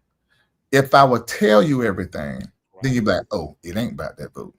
So that's another thing, right? Because that's all that people were able to extract. That's all I said. Right? And that's all I'm going to say, until or unless, because I went to my advisor, which is my mom and daddy. And my mom started prophesying.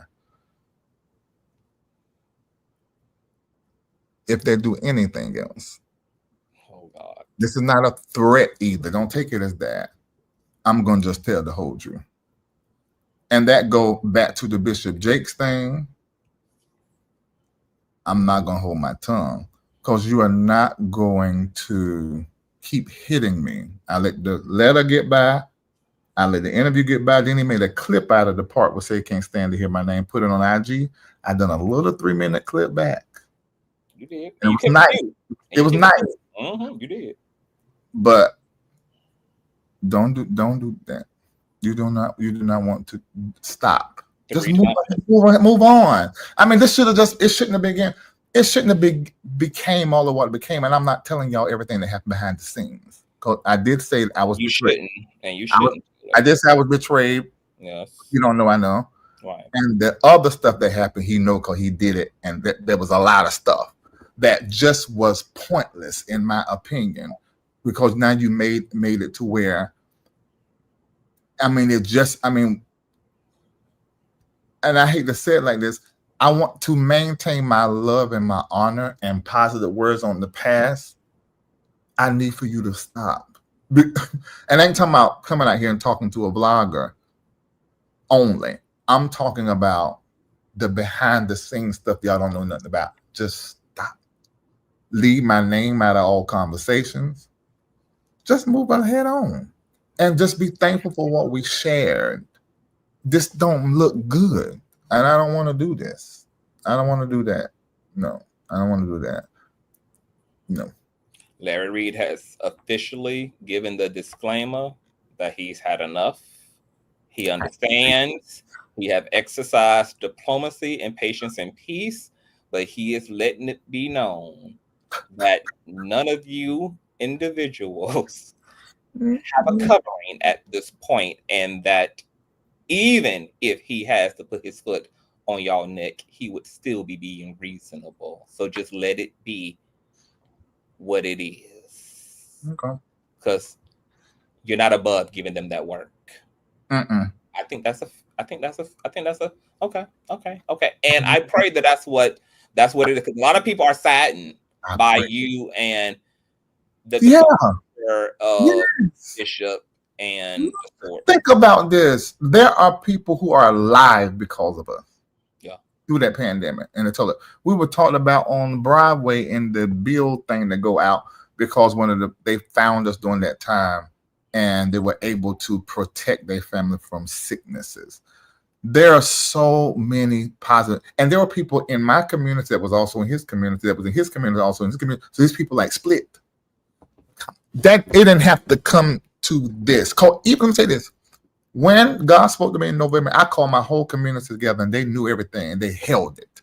Nobody knew. It wasn't till I was on your platform, I think I said my former mentor, and that people like former. But I kept it real nice. Real nice. But if you ask me a question, I'm going to tell you the truth. You know, I just don't want.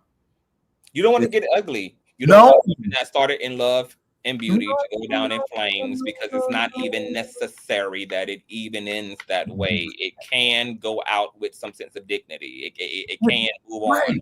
Look at what we did. We, according to you, we're not friends right now. So you be trying my head top. That's I mean, we didn't come out. We didn't come out here dragging each other and tell. Look. I mean, we told the truth. Well, you told your truth, which I respect. You know, but you still ain't come out here and drag me. I would handle the situation exactly how you're handling the situation with Bishop, because when the love is real, it's just gonna be real.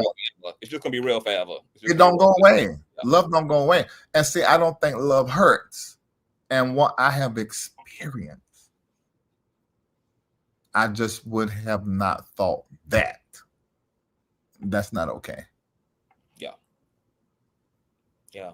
Okay. So before we transition out of actually two things before we transition out of the Bishop universe.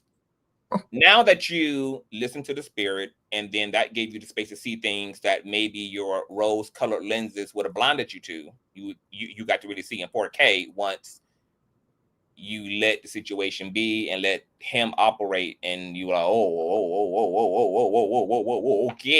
okay. With you knowing that, and with Bishop saying, "Oh, Larry's coming back," because there's nothing but love here. So let him go be a prodigal child, and let him go be for the streets, and let him go do all the things he's gonna do.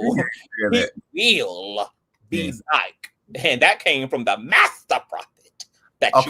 Are you playing or are you telling the truth? I'm telling the truth. That's what he said. He said you coming back because there's nothing but love here. You are coming back. I mean, and he stood. Hold on. Okay, I'm gonna say this part so it'll be very clear. And I got a question. Okay. Mm-hmm. You think I'm gonna come back to somebody that tried to destroy and hinder my ministry behind the scenes? Oh, see, now See, you already know what I'm gonna say. You probably know what I'm gonna say in terms of that math. If I went into that, math. if I went into that, and then there's a whole nother thing that I just don't think I'm the person to say. I'm actually keeping. I can't say that because people gonna put holes in it. This is just a piece. Sunday morning, we're in our Reformation that he's normally at. You know, back in November, all my people unsubscribed to everything had going on. That was something they did. I found out they did. And I found it out Sunday. Because him and also Manasseh been doing this. Text all my people at one time. Come over here, I'm giving prophecy.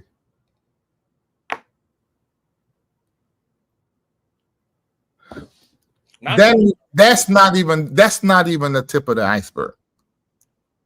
Just a little slick, vindictive, well thought out. And I know the school he went to, so I know what this is. See, I'm built out of iron. You can do me any kind of way. It's not going to matter. But those around me, they mad as hell. That I'm keeping some from filing lawsuits. Lawsuits. I ain't gonna tell you why, but they have a case. Not here yet. And let me alone. Just move ahead on. Just go. Just move ahead on. Maintain the love and the honor and the respect and the privacy. That's what I'm doing. And just move ahead on. Oh, okay, so now, okay. See, every time you open up the little, I have to because mouth, I have questions. And I ain't gonna let you take me too far because I know you, but I have to get to the bottom of a thing. Oh God, yeah. But see, I'm just so I can give a dynamic on how honorable and protective I have been towards Bernard, Manasseh, Deborah, and that entire family and the entire ministry. I will never do anything to harm you unless I have to hit you back. Unless you're harming me. Yeah, so just let it go. And just don't discuss me. Move on to something else. I mean, let's move on. I gotta ask you the question then about, okay, well, you kind of answered the question. My initial question was going to be, now that you've seen all the things you're going to see, is there even is there even a space for you and him? Are you saying no, there is not a space for you and him? The only space for me and him to have a discussion is publicly online. I won't trust anything else.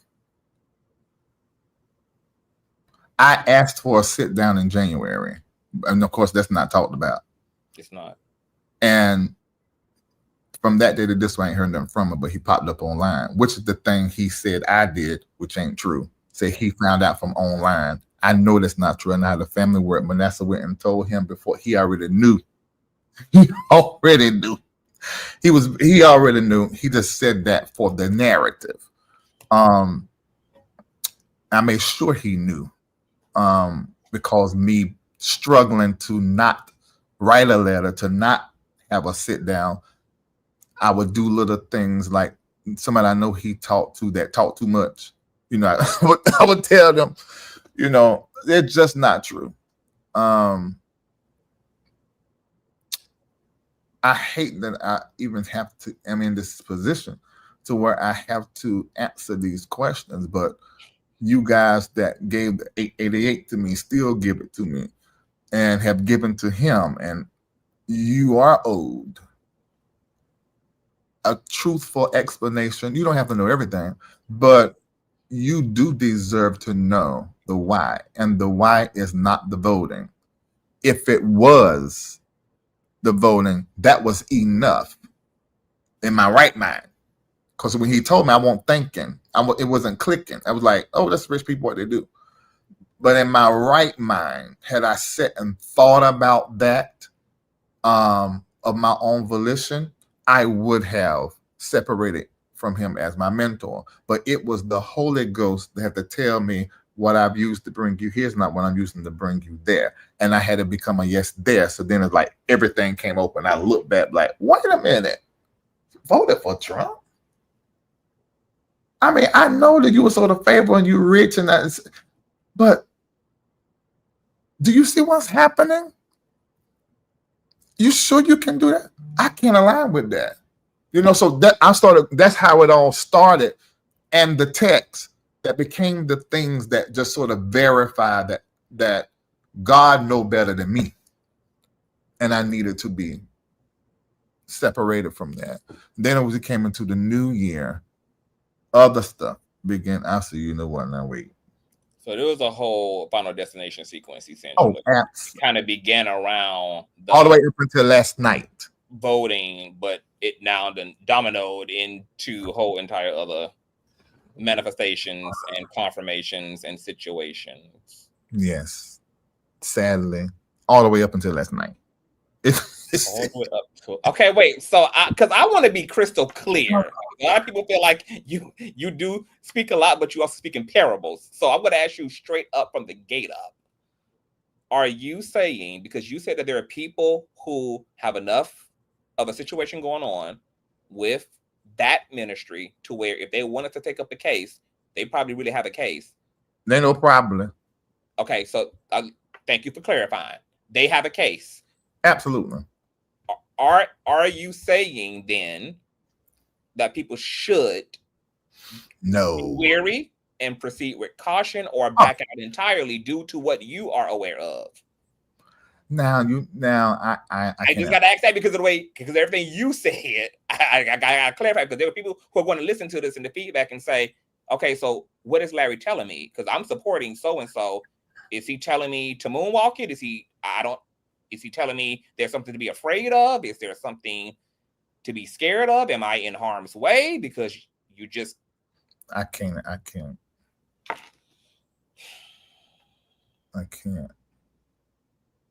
just can't. Larry said he said enough for y'all to start praying. Pray to the Lord for the rest. He gave enough for you to just take it up with the Lord and listen to whatever the Lord. If the Lord say, say. If the Lord said, do. If the Lord said, bye. Larry said he gave enough. He ain't going to tell you what to do next. You just pray to your God from there. And is that fair? Yeah, okay. That's all you say. I can't say nothing to that. Yes. Okay. Just pray. Yeah. I think that's perfect. Pray. Larry said enough. Y'all take up the matter with your higher self and your ancestors and your angels and your Holy Spirit and your Lord, and you let them give you the rest of what you need. Okay. Yeah. So, okay. Before we move, even Sophia said it will come out eventually. It don't matter. I'm telling you what Larry ain't gonna ever do. Now, there's this one little thing my mama told me. She said, now, you've been raised right, so I know you're going to handle this whole situation right. And I know you love people selflessly. My mama said that to me. She, the woman that birthed me. She said, but I'm telling you, as your mama, don't you let nobody just keep slapping you around and messing with you. Because at some point in time, she actually said, if memory serves me correct, she said, there will come a time you're going to have to just put it all out there. That's what she said. I said, well, mama, hopefully not. She said, I'm just saying. She said, because it can't keep hitting you. Because if you listen to the interview, and I got parts because I am the kind of person to address, like I said, it was hard for me not to have a conversation. So if you like this too, Conscious, if I hear it with my ears, when I finish, live. And I don't want to put myself in that kind of situation. So I just let people. I have great people around me. I just want to say that, amazing people. I'm not. And you've done this for me as well, just from being friends. Where you hear something, and when you tell me somebody that's allowing me in a different energy, it filters out all of that stuff, and I can just hear what you said was said, and I'm not reactive. It doesn't bother me. So I couldn't listen. But if you hear some of the things that was said that he said, it was several digs at my character, at my worth, my value, what I brought to the table, even about my ministry, my prophetic gift, my relationship with the ancestors. All it y'all just didn't catch it because some of y'all get caught up in this word salad, and my ears just don't work like that. I hear what you mean. I hear what you're telling me without telling me, and what you're saying about me without saying it. And you marry that with the things that he has done behind the scene to hamper me, my ministry, and my influence. Why are you doing that now? Because you finished benefiting from it? So, that's pretty interesting. One more question, Dr. Reid. And look, and I want to appreciate you. This is one hell of an exclusive. I honestly, you tricky. This is supposed to be about Bishop Jakes. But I see that post had all these pictures up there. How was it? Hold on. Now let me address. Well, hold on. Let me. Thank you, Lord. I ain't gonna say nothing. I have changed. Thank you, God. Thank you. I have changed. Okay, one more question before we move out of that entirely. Mm-hmm. In his interview, when getting to Bishop T.D. Jakes, which we're going to circle back around to, he did say that he has a misrespect for Bishop. He kept the overall respect for Bishop and the roses for Bishop. He did say... hold on. Who you talking about? Bishop Bernard Jordan, when speaking about Bishop T.D. Jakes. What did he say? He said that the only thing he will say to T.D. Jakes is that he did feel like the way T.D. Jakes handled his son was inappropriate, because as his fellow peer and someone he considered a brother in this industry and ministry space, he expected T.D. Jakes to make himself available to him and to help to facilitate healing instead of keeping him out of that when he was in the position to take more meaningful action than what he took in the situation, because had the shoe been on the other foot, he would have never done that to T.D. Jakes. What do you say to his sentiments about Bishop? He said, well, no, he said about Benny Hinn, because it's sort of the same situation with Benny Hinn on my platform. He said it out his mouth. So that's the same thing he said about Benny. So I believe that if he said that's what he felt, that's true. Of course he feel way behind, off camera, you get a whole different thing. But that's pretty much how he felt about all of that. But I gotta say this.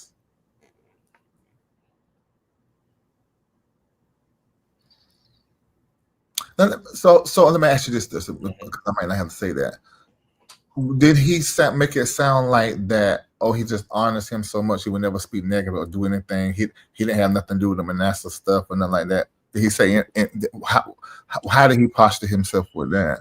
I think, I don't even like calling the blogger, but the facilitator of the conversation, I think, asked Arch about Jakes and the lawsuit, and if he felt a way about you seemingly pushing Manasseh to expose Jakes or sue, because that was kind of the running narrative, is that this was more so your idea than Manasseh. That's been according to the streets. Is what's the name still in the chat? Who? He didn't say what he said. Who? The one interview. Yes. I want to be sure before I say something. Is what Consciouztv said, is that what was said? You ain't got a bad thought to no other nigga. I need to for myself so I can be sure. And you're asking him to verify what exactly? Like, did he say, Lord help me, Jesus? So he just really trying to make me look like hold on, because you might have misheard what I just said. So what did you think I heard you what I said? That he basically saying it really was on me that decided to do that. That had nothing to do with him. He didn't have nothing to do with, Manasseh going out. That ain't not. Oh, okay, good. Not nail. Hey. The words your brain just made. All right, so say it again, because this is what I thought I heard. Let's say it in slow motion. So the blogger had asked Jakes, and you got me messing up. My brain ain't braining. He asked Arch about, how does he feel about Jakes in light of, all of the controversy that was around his son allegedly trying to sue Jakes and all of this and all of that. And then everybody knows that Jakes and Arch also, were peers and close and all of that. They were never close. Speaking, laymanly, but he kept the respect on it. He said he has a lot of respect for TD Jakes. He gave him his roses. He's opened up doors. He's a trailblazer. He said he had no idea way back when they were all meeting that Jakes would become who he is in this space. That's phenomenal. The only criticism he had was as it relates to when Bishop TD Jakes, take my words very loosely, had custody of his son, and how TD Jakes moved in that situation, because he felt like Bishop TD Jakes did not extend himself to him as his fellow peer, and he considered him a brother. I guess in sense of proximity and space and all of that, he just felt like Jakes did not extend himself, especially with Jakes also being a father, and can imagine what breakdown is and feels like. And he seemingly expressed like some disappointment that Jakes wasn't more of a bridge creator and didn't actively, bring him into that as an opportunity for him and his son to heal. But he said, for Jakes. He always said that. That's true. He always said that. He said it on my platform, but it was about Benny Hinn. So it's really the same way he felt concerning Benny Hinn. So yeah, that is exactly how he felt. And do you agree with that sentiment? Like, do you, as a father yourself, and you having the peers and people who are close to you, would you feel the same way if someone had handled your loved one the way that he did? No, if Jakes and Bernard were friends, yes, but they ain't never been friends. So I think it's too much. But so you're saying that he might have his expectations were a little bit too high in the situation, because him and Jakes he wanted Jakes to. It's a pattern that he has where he wants people to do things the way he wants them done, especially as it relates to him. It's almost like this extreme carefulness that he wants people to have when it comes to how they respond to him, how they handle him. And I don't think there's nothing wrong with us having a standard of what we want and expressing what we need, but it's a pattern of somebody else is wrong, and there's never no responsibility taken. And I see that pattern, and it's almost like you got to handle me a certain kind of way because I am the king. It's almost like a king complex. TD Jakes didn't have no relationship with Bernard.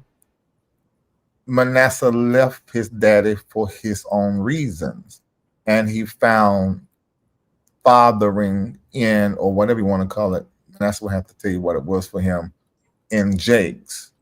Your problem is with your lack of communication with your son versus talking about it to all of us. You should have went to your son.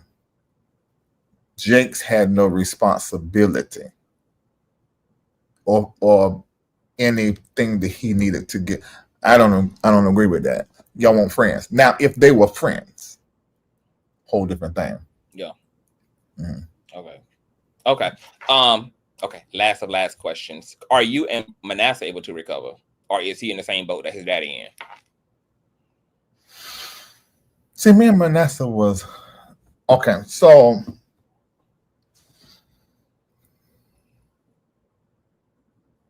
because of what he did, there's no recovery. Okay. But if any relationship out of that family I would want, it would be with Manasseh. Because for me, he said it was the same for him, but hell, I don't know what was real and what was fake and what was business. For me, I share things with Manasseh I did not share with people right around me because he was a millionaire like me.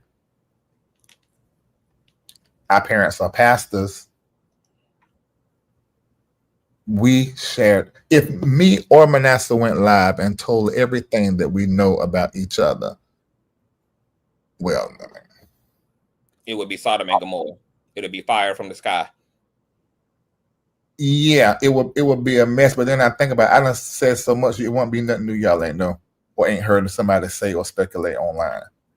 You know, but I'm just trying to explain how we were regular with each other. And we also done the spiritual stuff like me and Bishop Jordan did. I miss that relationship more than I do Bernard. That me and Bernard, we were friends, and then we tied spiritually. Our ministries worked together almost like partners. Me and Manasseh, it wasn't about ministry. None of that was on the table. It was just you a nigga, I'm a nigga. You know, let's just talk. We talked about everything. So it was friendship, and it was safe. It felt safe, and it felt real and authentic. And I do miss them. Because we had great fun. You know, he lives in Miami. So when I go to Miami, a lot of times I will see him. So we will just had great time. Same thing with definitely Manasseh, but I had the same kind of energy, the same way towards him with all the rest of the kids. You know, so that I miss. Could 3-4 years from now, me and Manasseh fight? Probably. Although probably I shouldn't do it because what he did is, in my opinion, unforgivable and very calculated. I could, and you know me, Conscious, but I've changed. So I can love you and be madly in love with you and never deal with you again. So I'm going to say where I sit right now, I'm so focused on everything I got going on. And my life is full of love and kindness. I'm okay. I'm complete. It was a great friendship with both of them. And I'm thankful for that. And it's complete. Let's just all move on and keep our couth. This is interesting. Yeah. This is interesting. Okay.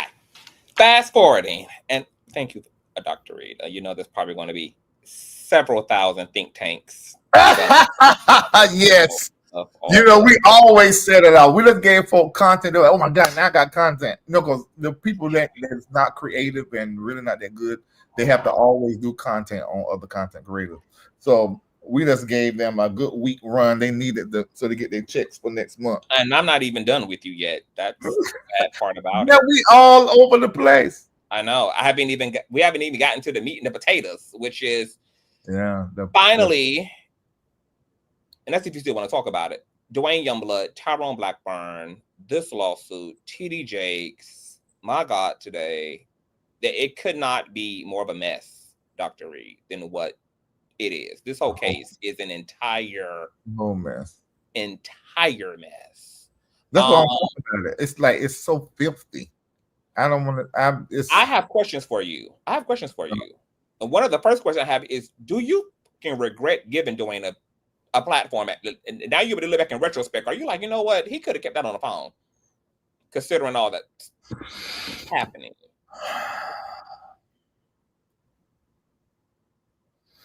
I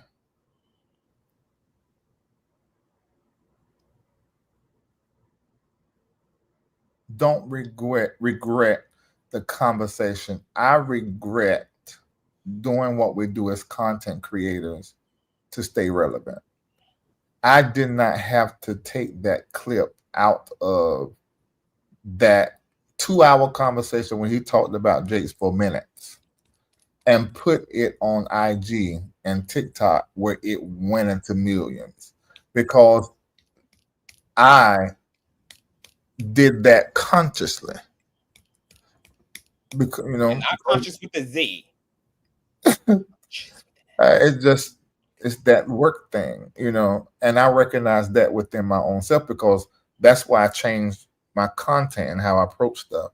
And that was like one of the first stories, because when I do my spiritual stuff and regular stuff, I mean, you might have 1,000 people in there, but when I'm doing that kind of stuff, I don't know why people are so interested when I cover that kind of stuff. They come in. I'm just saying what I'm saying. Like they ain't gonna be up in here almost in the 2000s if we were teaching them how to walk on water. Right? Yeah, you're right. Yeah. So it's like that sort of. I didn't have to do that, and I did that. I said, because this is gonna go viral. Because this is about Jakes, and then they're gonna go watch the video, which gets those numbers up. Okay, great. That's my fault. I don't like to say regret. I wished I hadn't done that. I should have just pushed the other parts of the interview and left it like that. It's going to speak for itself. Wow. That's really commendable. It's the truth. Really introspective. I mean, at what point did you get to that conclusion? Like, how far in was this when you realized, I wish I would have not? Oh God, that was by the second interview. I said it to him while we were doing the second interview. Well, before Kendall was in there, I said, "Oh my God!" I said, "Do you want me to take it down, or what should we do?" I said, "Oh my God, can you handle this?" Because I had asked him that before the first interview, because I knew Jakes was in the story, and I was gonna let him tell that part of the story. So in between the first and second interview, I had made that clip that went viral, and so that's when I began to realize, I don't like how this is going, because this is all turning into like what appears to be a hit piece on Jakes. Yeah. How do you feel about the criticism of you saying that you didn't think that Jakes should have sued him, but you have sued your harassers and accusers? What would have been the difference in Jakes' case and your cases? Well, I didn't want to sue nobody. I do have to admit, we pushed Larry to sue every damn body who got sued. Yes, we did. I was advised. Larry did not want to sue. He was not going to waste his time and money. Or money. His circle wanted all of that smoke and wanted all of that vindication. Yeah.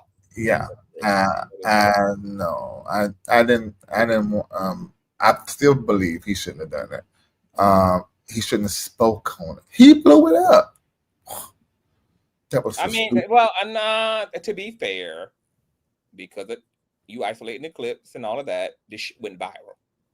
And that was before he said, okay, he didn't blow it up. Y'all blew it up. No, but the question was, even with me doing that, it didn't make it to those other blogs. It was viral on my platform, other independent platforms.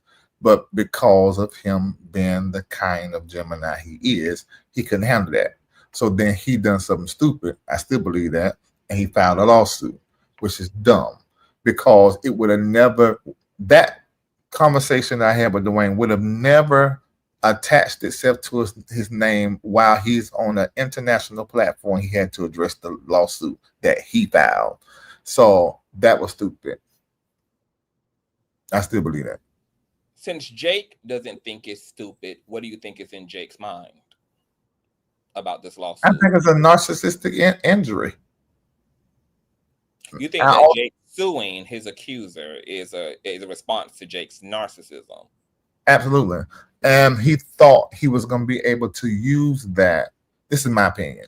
To use that to address all of the rumors that was out. Mind you, the Diddy thing was that was the thing, and that's where them AI, what he said, the AI robots made all these thousands. That became the thing, right? So, okay, so what? This is how it happened. I've done a couple of the Cora stuff with that baby. He made 2 or 3 statements about women and masculinity. I covered that. Then the Carton stuff, I knew the back behind the scenes. I still ain't told all of that, and I still ain't played what Carton said about it. And the next thing was that was the thing that went very well. Manasseh and Dwayne would have never got to that level of Diddy, but Jake's moved stupid, listen to somebody, and he bigged up that conversation that was 10 minutes from that interview with Dwayne. I think it was a knee-jerk, narcissistic, egotistical response, and he did not think it through. Maybe also he thought, I can address all of this and use him for this because he's a sexual predator, so I can somehow I can make myself look more innocent and like a victim, and like people coming after me that's low vibrational. I think so far that is working. So far that is working. With some people it is. For a lot of people. Yeah. And so how do you feel, even though you still think this was a stupid chess move on Jake's part, how do you feel about the fact that he is seemingly winning the race right now in the actual lawsuit too right now? I don't think there's any winners in this at all. I don't think there's any winners. And I said say in my last live that the ball is in Jake's court right now. Yeah, optically that's what it looks like.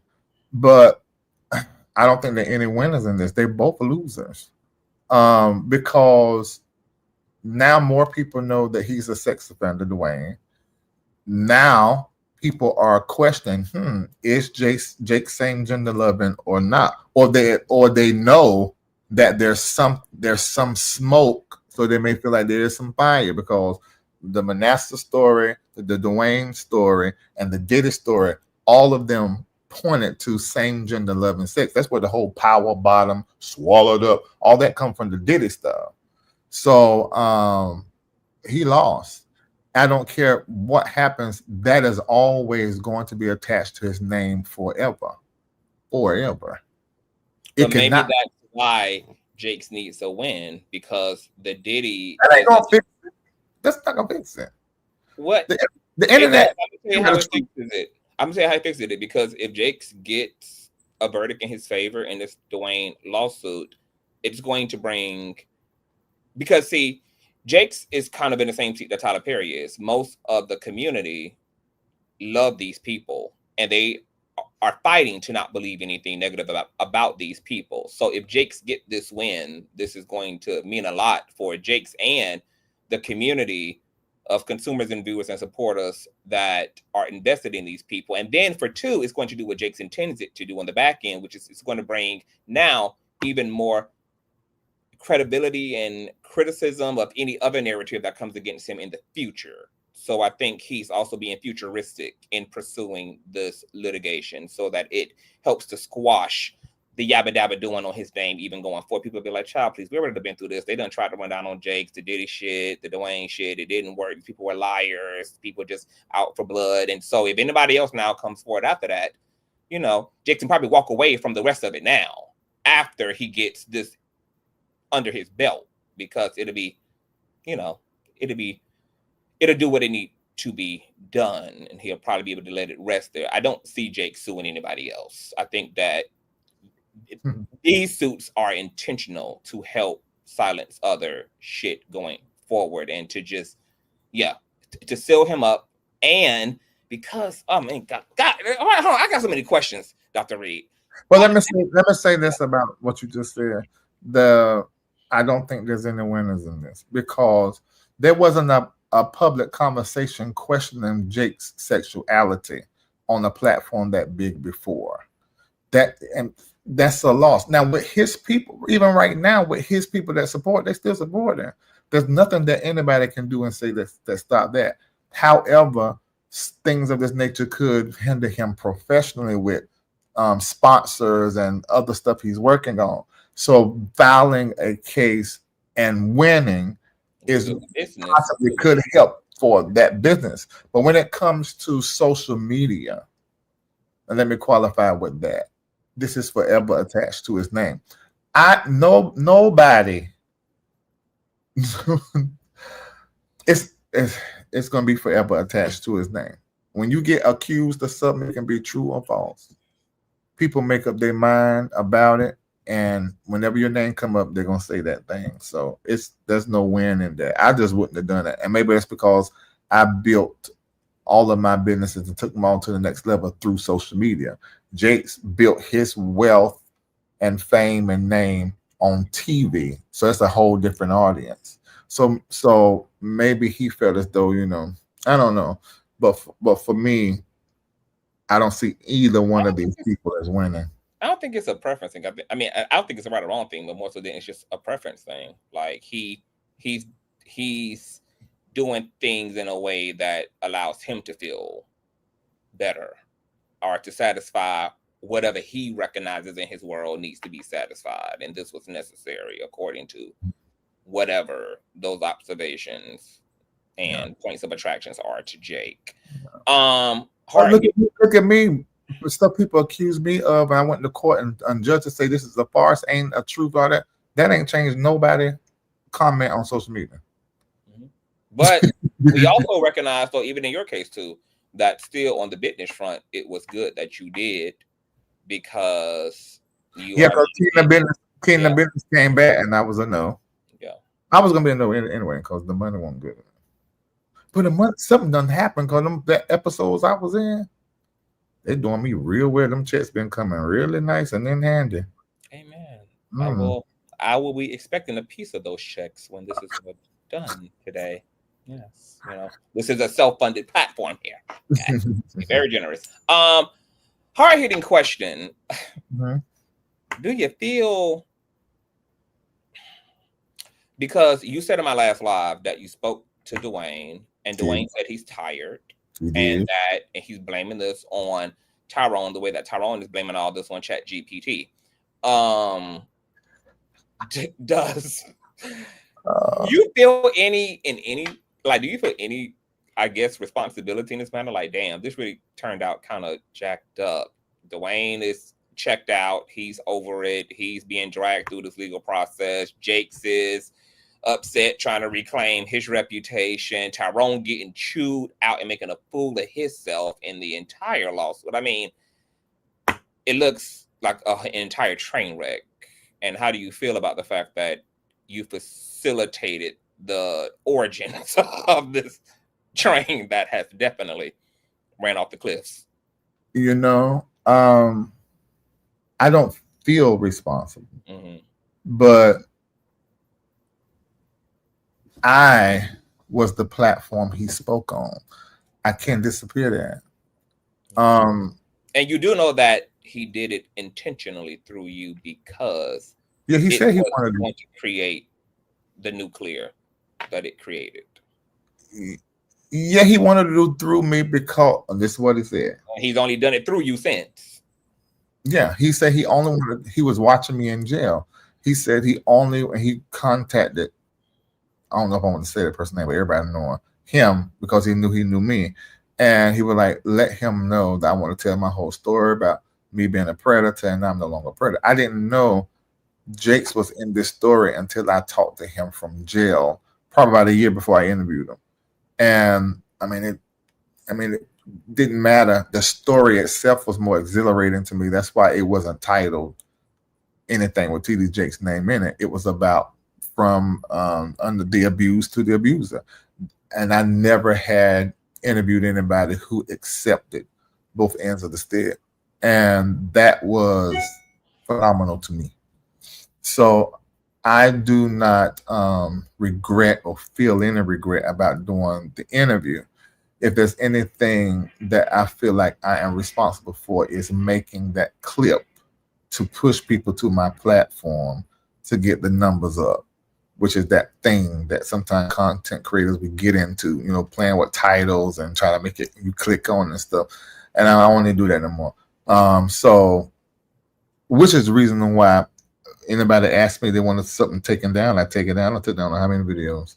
I just take it down. And speaking of that, you also stated in the last live that you took down the interview because someone affiliated with Jake's reached out to you. Affiliated, yeah. Yeah, I mean, I don't care. I took down. I do not. Listen, Larry's not motivated by money. I never have been. Do I want money? Absolutely. But like Suze Orman used to say once all the time, she said, "People first, then money." People are more important to me than money. So I don't care to get my ass in checks as big as possible anymore. They never made me rich anyway. So I'm not interested in that anymore. I don't feel responsible for anything, but I do understand the part that I played in this because I was the platform that he used. I could have said no. Right. And at the beginning, I did say no. Right now, right here, do you want to apologize to Jake's for that specifically? I don't feel like I owe him one. What would I be apologizing for? I don't know, because you just expressed like sentiments around you wish. It ain't got nothing to do with him. It got to do with my the integrity around my work and motivation why I made that clip. Okay, so let me take that question then a little bit further. Okay. With Dwayne having nothing more than a narrative, not just about Jake's, but about all the men that he spoke about a inappropriate experience with. Mm-hmm. And as you being someone who knows the power of a platform, you know the power of your platform in particular, and you've seemingly been in Jake's position, do you feel like what Dwayne brought to the table was enough to put you good, Conscious? Because in light of that, no. Okay.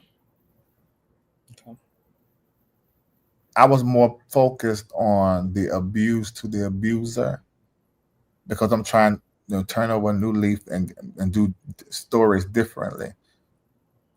And I should have thought from. So yeah, I do have an apology. I should have thought it through, and because there's no proof. And I said this in the beginning, even when I'd done the interview, I kept saying it.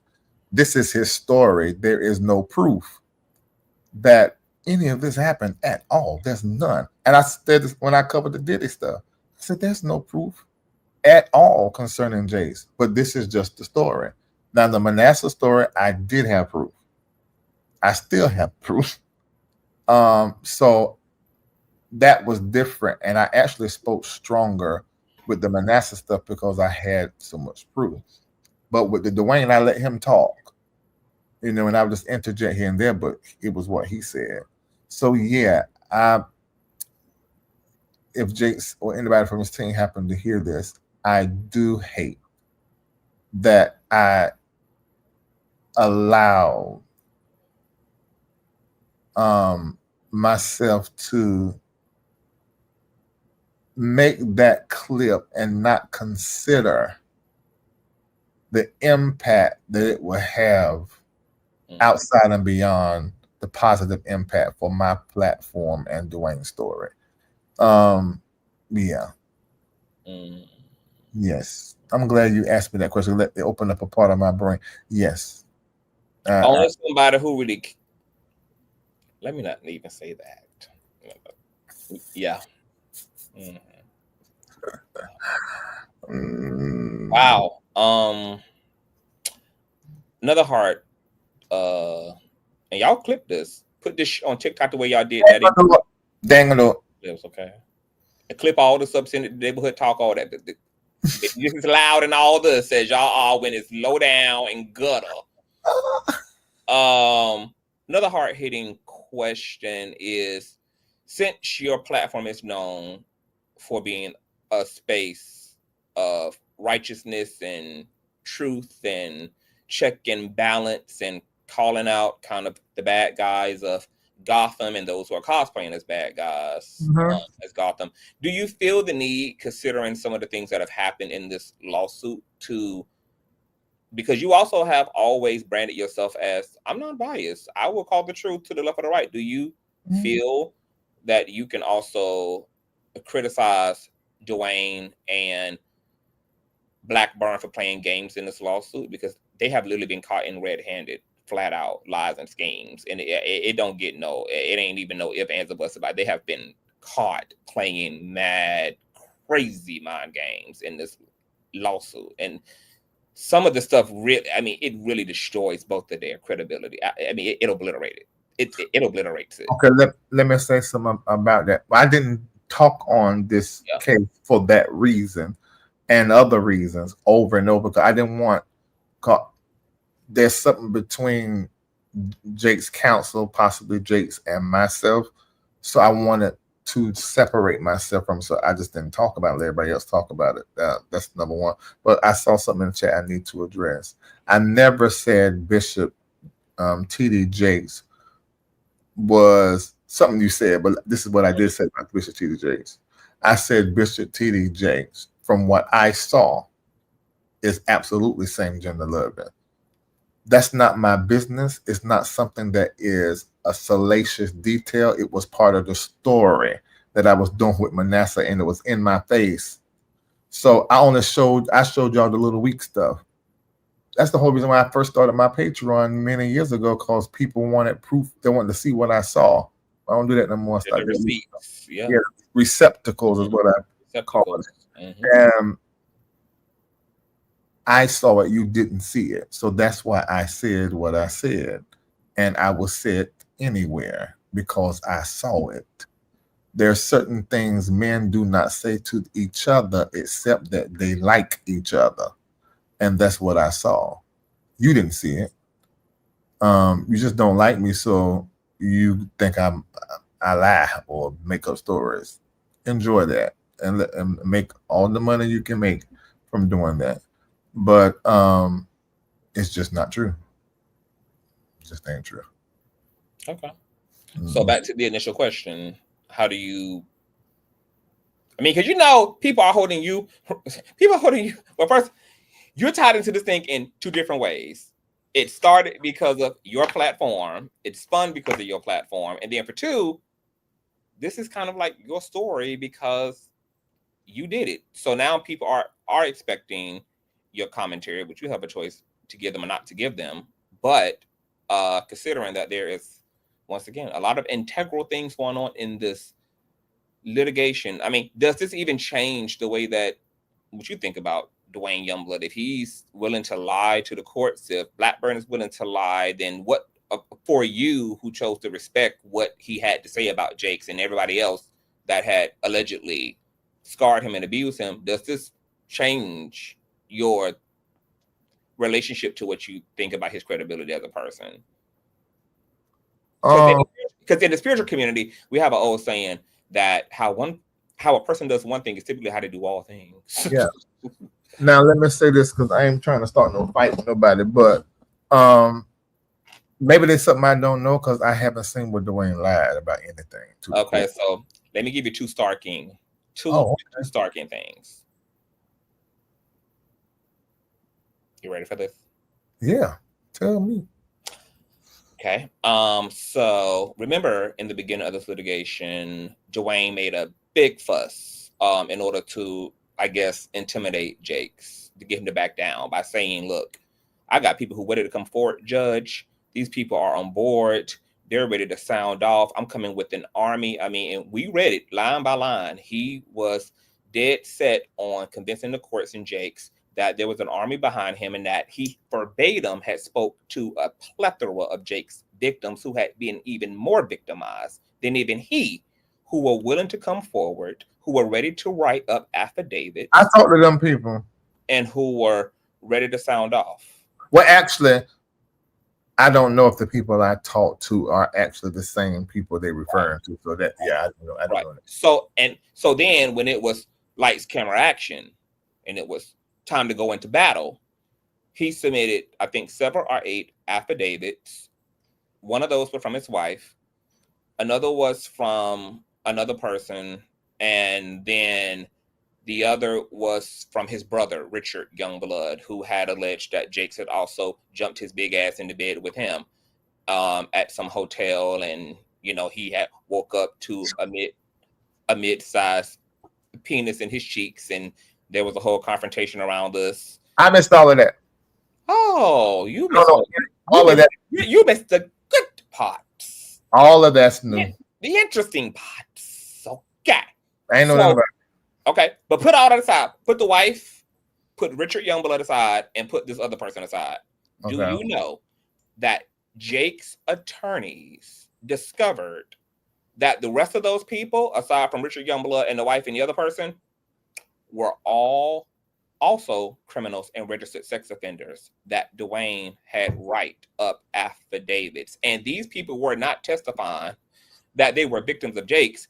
They just came forth to say that Dwayne had confided in them in 1992, 1994, over brunch, over lunch, over dinner, over a football game, etc. But the problem with that, even, Dr. Larry Reid, is that Jake's team also did the background, because those idiots were stupid enough to give dates and times for when this alleged testimonial came to them. Do you know that while those sex offenders who wrote in support of him were claiming that he told them this and that over breakfast and dinner, all those niggas was locked up in jail at the time. They were not even out in the world. There's no way they could have had breakfast over a balcony or sat in a football game with him at these times, because during all the times that all these people wrote in, they were all locked up. They lied. And Dwayne knew they were lying. And Dwayne misrepresented whom he was going to have write in these affidavits, which were allegedly supposed to be hands down other TD Jakes victims, not people who came forward saying, hey, he told me this 10 years ago, 15 years ago, 12 years ago, and then he lied about when and where. So and then all the ass was in prison at the time. So that makes me understand why, another reason why. So maybe it ain't about Jake's not liking me. Jake's want to know who are the people I talk to, who I sit on my platform, that I personally talk to people. But those aren't the people that, from what you said, is in this affidavit. So that don't make no sense to me, and that's weird and that's strange. So if this wasn't just all Tyrone's lawyering, and this is actually him and Dwayne, that is horrible and it's terrible and it's totally opposite of what I experienced with Dwayne. He wasn't moving snakily around this story, you know. So yeah. He also claimed that what was supposed to be a part of his package was he was going to have direct written affidavit statements from the administrative body that dealt with the logistics of what was going on between him and Jake. So all the people that sat down and facilitated, none of those people showed up. None of them. Nobody was to be found. None of them. So my question to you is, what does that mean then? It's like he can't even back up his own story, and he's putting 20 on 10 about his claims, even in the court. So how much did he put on 10, even when it comes to Jake's? I mean, it has to logically bring speculation to his entire foundation. I mean, I agree with that. I was looking at it from my standpoint. I wasn't including Dwayne there because I know Tyrone's lawyering is responsible for where this case is right now. But dog, that ain't good, man. That's horrible and it's terrible. And I hate to hear that. That's terrible. And I'm glad I took the videos down. Because I don't want my brand attached to something like that.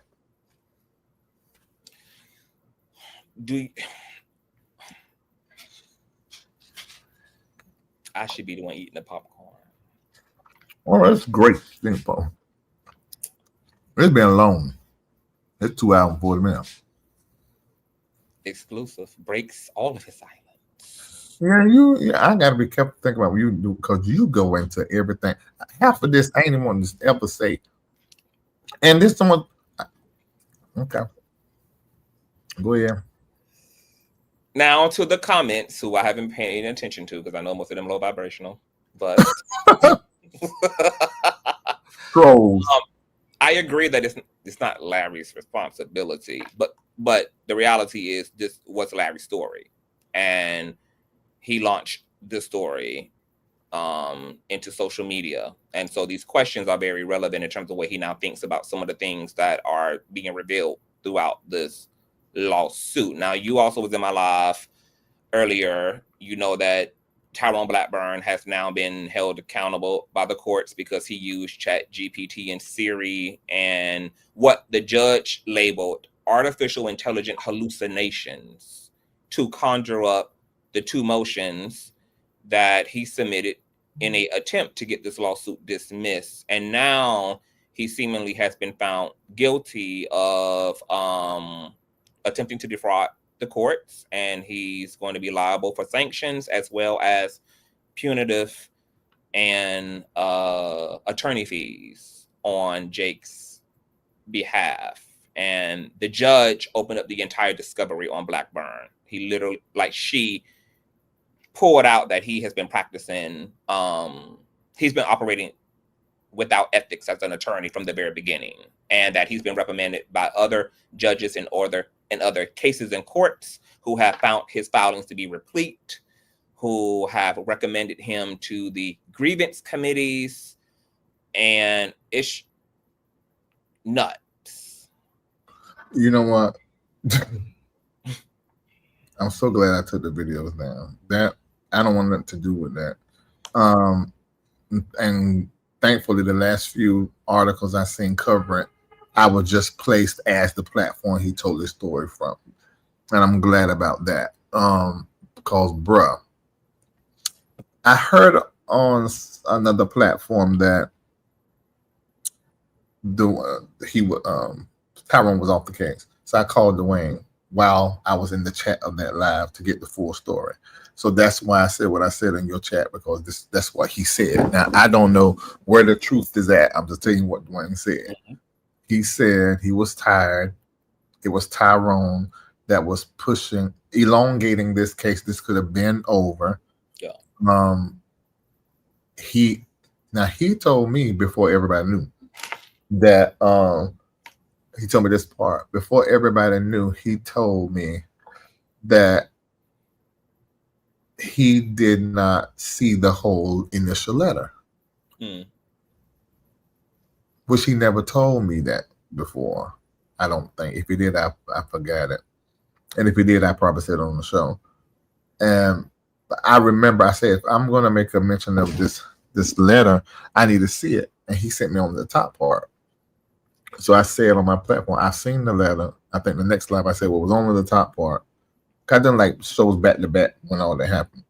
Mm-hmm. I don't think if I had been in the country and Dwayne had called me, I would have said don't. And I, not even knowing all of what everybody know about Tyrone, I would have said no, don't go with that lawyer. Never a lawyer approach you.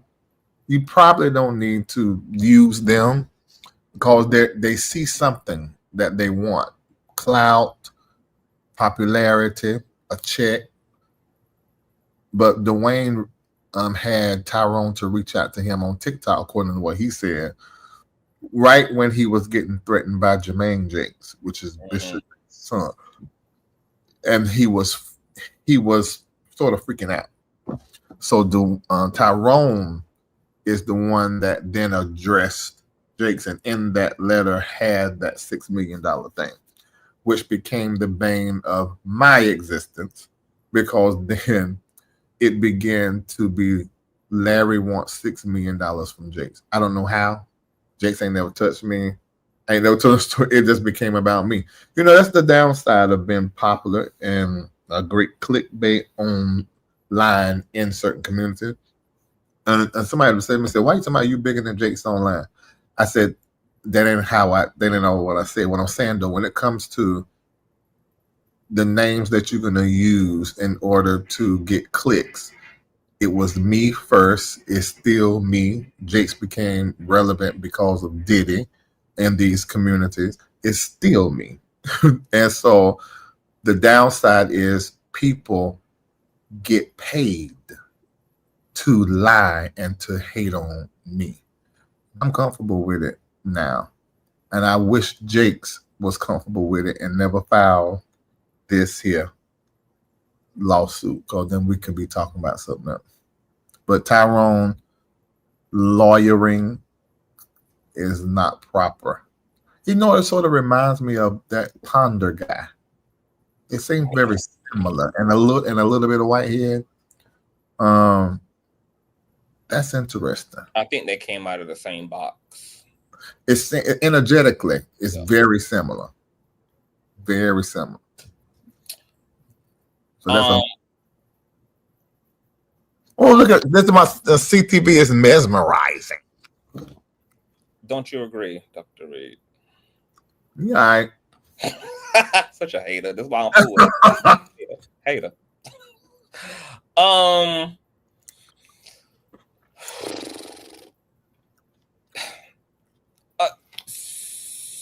You, co-defendant, co-conspirator, are you afraid? Because you said that you gonna go up there and you gonna tell everybody's business. If you gotta go under oath, baby, folk gonna wish they would have had live all the way right. Look, they hate that they bring me in. I'm just gonna tell on everybody. Now, when you said that, and you said proof, you said I got proof that George Bloomer has alleged that he has fixed things on Jake's behalf. I know. Let me qualify that. Fixing don't mean illegal. Right, for sure. Okay, all right. Yeah, it could be social. It could just be fixing. No, it can be if you can do complicated stuff, not per se. Let me explain that. Let me explain that.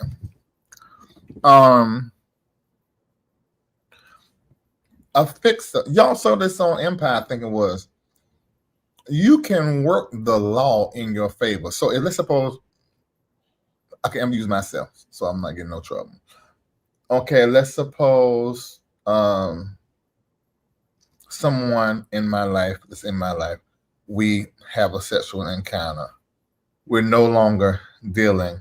That person now wants to go to the blogs, wants to go to the media, tell the church, tell your people, if you're married, maybe your wife. So now Bloomer, probably along with one of his lawyers or Jake's lawyers, would then come in there and talk to that person that wants to do that. What do you want? Well, how you make you feel complete? Do you want a conversation? Do you want an apology? Do you want some money? And he fixes the situation, puts it in writing, the NDA clauses, and all of that. That's not illegal. So when I say fixer, that's what I'm talking about. I'm not talking about somebody go kill somebody and then Bloomer has the body. They want to talk about. I'm talking about just fixing things and keeping things quiet. And assistant. Yeah, that's what. PR person. No way. A personal private assistant. Now, I know you and Bloomer are kind of like reasonably close. So how does Bloomer feel about Bloomer? No, I'm telling you, you're ready to pull the trigger. That you're willing to pull the trigger. I already told him he already know. And what is his sentiments about that? He's an Aquarius like me. He know I'm going. That's what I'm going to do, and nothing he say matters. So he ain't really saying nothing about it. Just giggle, laugh, and change the subject. With him being close to Jake's, is he going to feel away if he has to be subpoenaed and brought into this to testify to the truth? Oh, absolutely. Is that why you still think this is done for Jake's? Because it is. Look at what we're discussing. We saying certain words alongside of a brand like Jake's that have been publicly so clean. This ain't good, man. It's not a win for him, even if he win the court case. Michael Jackson won the court case. We still make him a pedophile, so but ultimately he still reigns as the king of pop. Yeah, but that stain is on his name. What I mean by that's what I mean. But isn't that stain going to be there regardless of how it's handled by the accused? I mean, like, the damage is done, so I mean, you might as well just, I guess, make yourself feel better by just dragging everybody, or dragging everybody into the flames of. Yeah, that's the downside about the kind of age we're in. People just believe whatever they want to believe. Anybody can say anything, so I'm just leave that in. Okay. You also said something about this fixer upper, and I was trying to get you clarified. So I want you to clarify right here, right now, in 4K on this Camera Roy live stream. You said that there's been a middle person who is allegedly affiliated with Jake's. This person reached out to you twice now. They reached out to you to offer you $500,000 to shut your mouth and to silence these stories. That was the first time you heard from them. They offered you $500,000 to make things go away, to keep things under wrap, and you did not take that money, obviously. I wish I had. Right. You wouldn't be accused of being on his neck if you had taken the money, obviously. So you didn't take the money. You didn't take the money to be. I wish I said, Now, this is the same person that you said recently reached out to you and asked you to remove the interviews. Yes. Now, when I asked you, is this middle person doing this on Jake's behalf, or are they doing this personally out of their own just love and not wanting to see anything happen to Jake's, and they're willing to put themselves in the middle and pay you and ask you to do things? And you said you didn't know that. You didn't know the answer to that question. You don't know. I don't have no evidence. I have no evidence. Okay. So I don't want none of. Okay. I know some of y'all got big mouths and little ears. So let me help y'all. Okay. What Larry did not say is that Jake sent a helper outer that offered him $500,000. What he said is that somebody who's affiliated with Jake's reached out to him twice. Allegedly affiliated with Jake's, reached out to him twice, and that facilitator offered him $500K. And the second time he came back and asked him to take down videos. Larry does not know whether these are orders per se directly from Jake's to this person, or whether this person is just operating on their own accord. He does not know that. Yeah.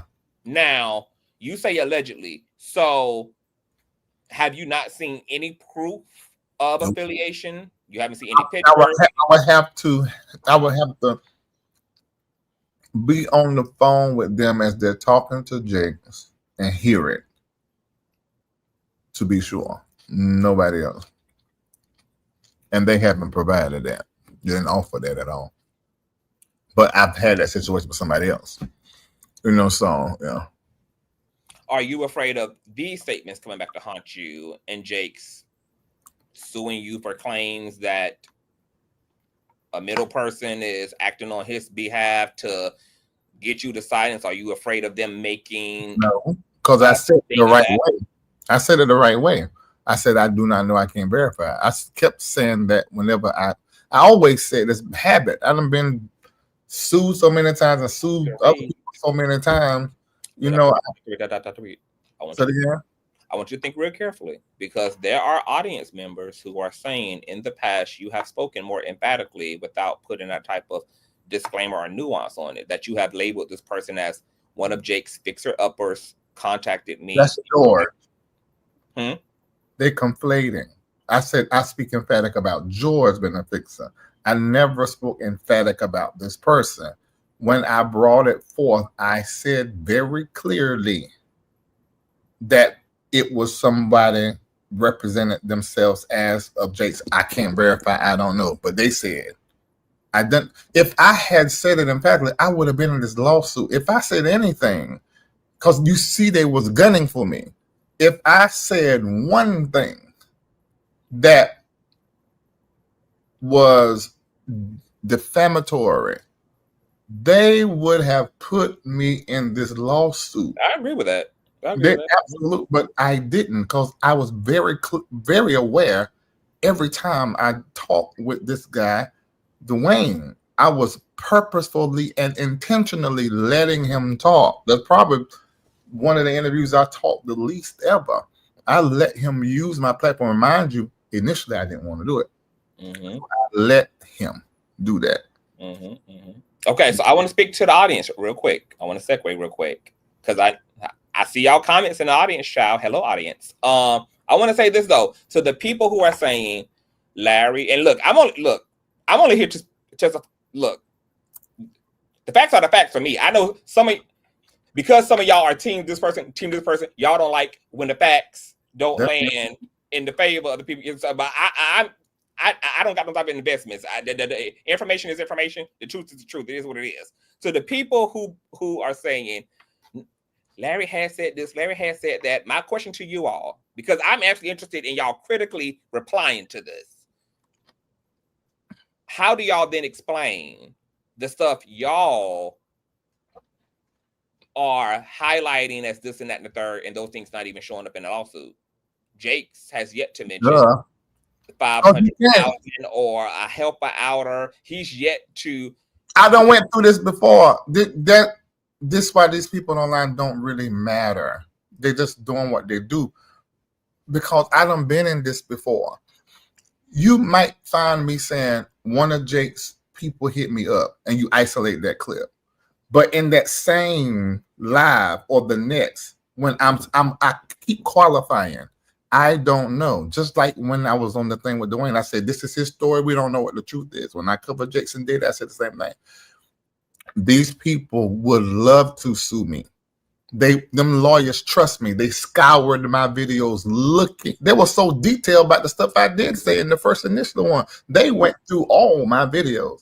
If they could pin me on anything, they would have done it. Social media don't matter in real life. Okay, another question I have for the audience I want them to respond to. Okay, y'all are bringing up stuff that even Jakes isn't bringing up. I have to assume then that Jakes and his legal team have decided that there's no legal weight to those things. I know a lot of things that we think can be legally qualified actually don't, such as in the case of Nosy Ho. People thought that because she dragged Nicki Minaj's child, that those insults were actionable. Those things are not legally actionable, and the courts said that Nicki can't hold her. They just don't know. I mean, they just don't know for all of the dragging of the child. Now, my second question to the audience: y'all are some of y'all believe that Jakes definitely, that Larry has qualified himself to get into this lawsuit. So I have a critical. I'm interested in the answer genuinely. I'm not even being shady. I'm for real. Like I'm interested in the feedback. Earlier on, riddle me this. Earlier on, Jakes, as to Larry's point, he been after Larry since the beginning. Jakes requested the judge to open up an early discovery on Larry. This created an opportunity for Jakes to drop all of his cards and to play his hand and to show what he had against Larry. All he had was speculation that Larry, did this, and they tried to work it. They put in all the quotes, they put in everything that they needed to in the interviews, and they tried to do their big one. And the judge responded and basically said, sir, we're not going to open up an early discovery. And it looked like you're convinced Larry is a co-defendant, so you just should go ahead and formally list him as a co-defendant, since that's what you're convinced of, because you're not going to basically use us to build a case against Larry. You're going to have to come in here with your case, and then we act accordingly. But we're not going to open up discovery so that you can have a case on Larry. So it's the court. So right. But my takeaway from that was, Jakes and them don't got shit. Now I don't think you're completely out of the works just because of, you know, that, because we still got a long ways to go here. I don't know how they're going to play their cards and what's going to happen. If they would do anything conscious, from what it looked like to me, it looked like if they will try to bring me in on anything, one or two things. Either want to know who the people I talk to, because I said it on my platform. But now they know, and I know that who I talk to and who done the affidavits ain't the same people. The other thing is, I think, you may know the case better than me, they was trying to say that I was a part of an extortion plan for $6 million. Or that just what's on the internet? No, like they've been trying to allude that right a cabal here. Yeah. Oh, that's going to be so interesting. That's a waste of money. Because you have to have some evidence, phone records of me and Dwayne talking and me and Tyrone talking at the time they were creating the letter or either after the letter. That is not true. And there's not, you can't make up, you can make it up, but in court you got to prove it. That is just us, like how they kept saying that phrase, and not allegedly, they said upon belief or something like that. Right. They're basically saying we don't know if this is true or not. Right. Then it just didn't happen. I ain't that person. I have never conspired in any kind of way to get money from anybody. Somebody, and this sort of go back to the Jordan Manasseh thing. I don't practice aggressive fundraising practices and do campaigns to get people to give me money. I am very transparent surrounding money, the same way I'm transparent surrounding sexuality, because it's all the same energy.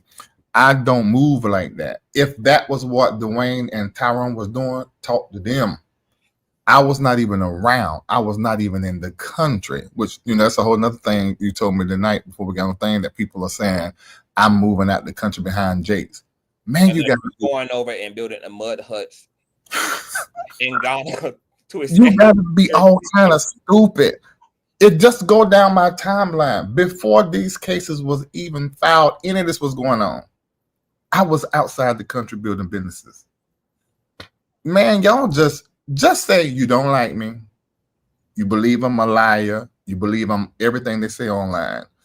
And I'm going to tell you what's so interesting is that these people want so many people to believe that. So, because if you look in your comment section, they comment 150 times about 3 or 4 people. And so if you weren't really conscious, you would think, oh my God, they're killing there in the chat. No, this is probably them vloggers from the other platforms up under names just saying stuff over and over and over and over. The majority of people on the internet do not believe what isn't proved. The majority. The people who comment, 50% of them believe whatever is said on the internet. That's the statistics. So don't ever be moved by what you see in your comment section, because that's the dummies. Those are people who believe stuff without evidence. Those are people who just believe whatever somebody say. You look at that number, them numbers, these are people who are coming to watch, and they're watching you for several different reasons, but they are basically watching you because of what the topic is. It's salacious. It is whatever it is. So don't let that comment section sway you to the left or to the right if you ever in my position. Don't let that sway you like that. Smart folk looking for evidence, looking for filing and wins judgments rather, because filings don't have to be true. Honest people are not afraid to allow the facts to fact on whoever's behalf they fact on behalf of, even if it facts on the opposite team they support. I mean, the facts are the facts. I agree with that. Okay, my question to you is there anything? It is 23. It is. I know I got one and a half questions for you. Okay. If Jakes were to hypothetically get a green light to subpoena or open up a discovery on you, is there anything that has happened in your conversations and communications with Blackburn and or Dwayne that could, even if it's not, but because y'all all kind of moved around each other with all of this, is there anything that can look conspiratorial, even though it isn't. Not with me. I don't know what they got going on. I mean, the reality is they could have planned to try to get some money out of Jakes. For sure. I don't know. I don't have no way of knowing. I know Larry ain't had nothing to do with it. I won't even in the country, and there's no phone work. I want email. I won't discuss. Talk. I didn't talk to Tyrone. When I did, y'all saw it. I think we went on the interview. So we talked that day up to the interview. We may have talked 2-3 days afterwards. Then when I found out by watching Pam that they were trying to like get me involved, and Pam said on her platform what Tyrone should do to disconnect it from me because I ain't got nothing to do with it. I told him that. And he didn't do and file and say what he needed to do to clear me. He was just gunning in the case. At that moment, I was like, oh, okay. I ain't talked to him since. Okay, one more question. Would you like, I mean, it would, I'm even want to say it would be iconic. It would be iconic. Would you like to give the opportunity to the best oppositional person in the chat to come up here and to ask you questions and to war off in a war of logic over the situation? Cool. I said, would you be open to me dropping the link and allowing the best oppositional person to come up here and advocate for their logic against your logic and the perception?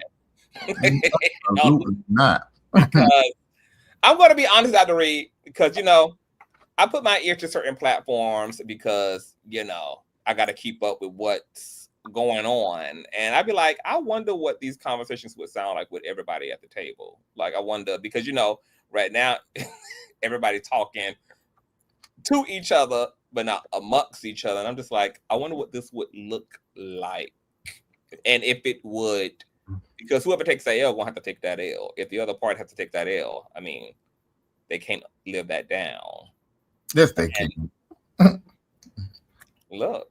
They go back to their community and do whatever they do. Yeah, I mean, it's, of course. So are you opposed to 100% a voice? every day and every way under any circumstances in this life or the next? Absolutely not.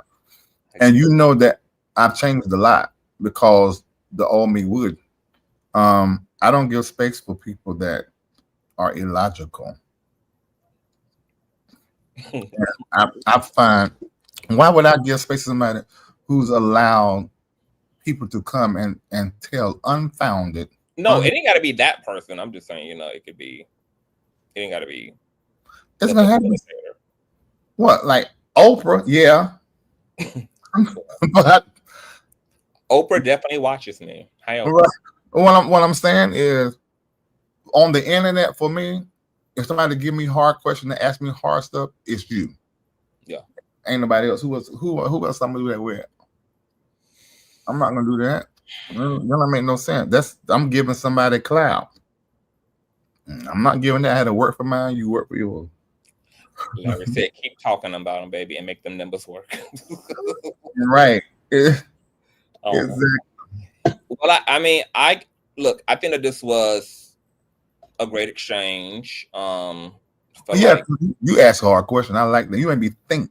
Like 3 questions made me really think. And look, and there are people who still feel like that you ain't taking responsibility for and blah blah blah. But at the same time, you know, I'm glad that you did give an apology. You do recognize and acknowledge that you kind of, you know, put this into motion, and you also now have also rebuked the way that Dwayne and Tyrone is behaving in this litigation with some of the insincerity and being misleading, which I think is good because I think that's fair of you. Like, you know, you are demonstrating that it can go both ways, child. Like, you may have your feelings about Jakes, but like we saying, the facts are the facts. And if the other side cutting the food, the other side cutting the food.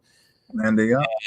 I mean, Tyrone is It's not okay. I mean, that's why I didn't speak to him no more. If you see this, that's why I haven't texted him more, because I feel like you did not. You had an opportunity, and I said what Pam said. You had an opportunity to say, Larry never saw the letter. Larry knew nothing about the letter. I haven't conferred with Larry at all. He has nothing to do with this.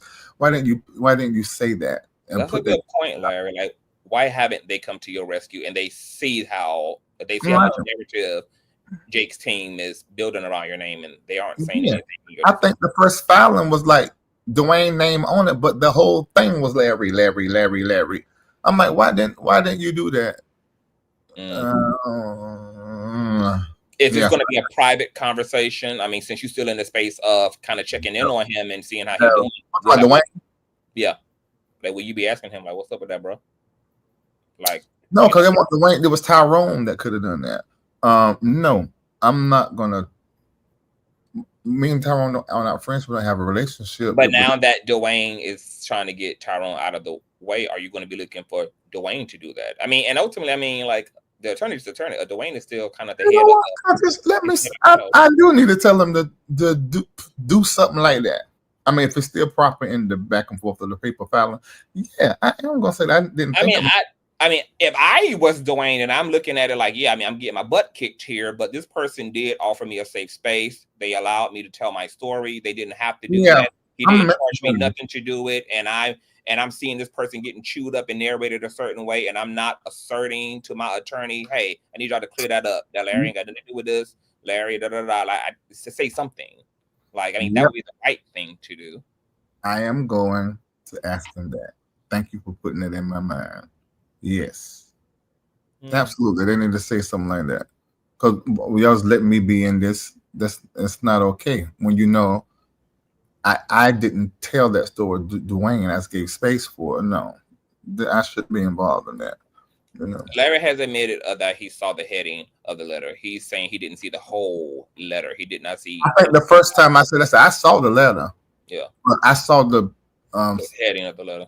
Right, and I saw other people saying that Larry saw the letter before it went.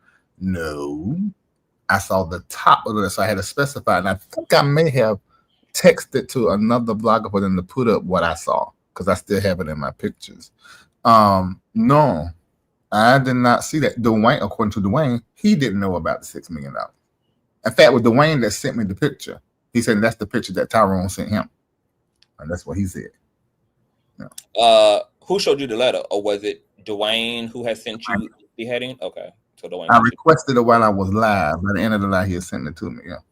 Yeah, because that's when we was all trying to figure out where did $6 million come from. Like, where did this $6 million? Like, where did that number come from? And I think you was on Pam's live, and you had said, "I'm gonna hit him up and see does he know anything about this demand." Yeah, yeah, yeah. That your memory is good. Yeah, that's exactly. I have to. I get paid to do this. So it wasn't when I was.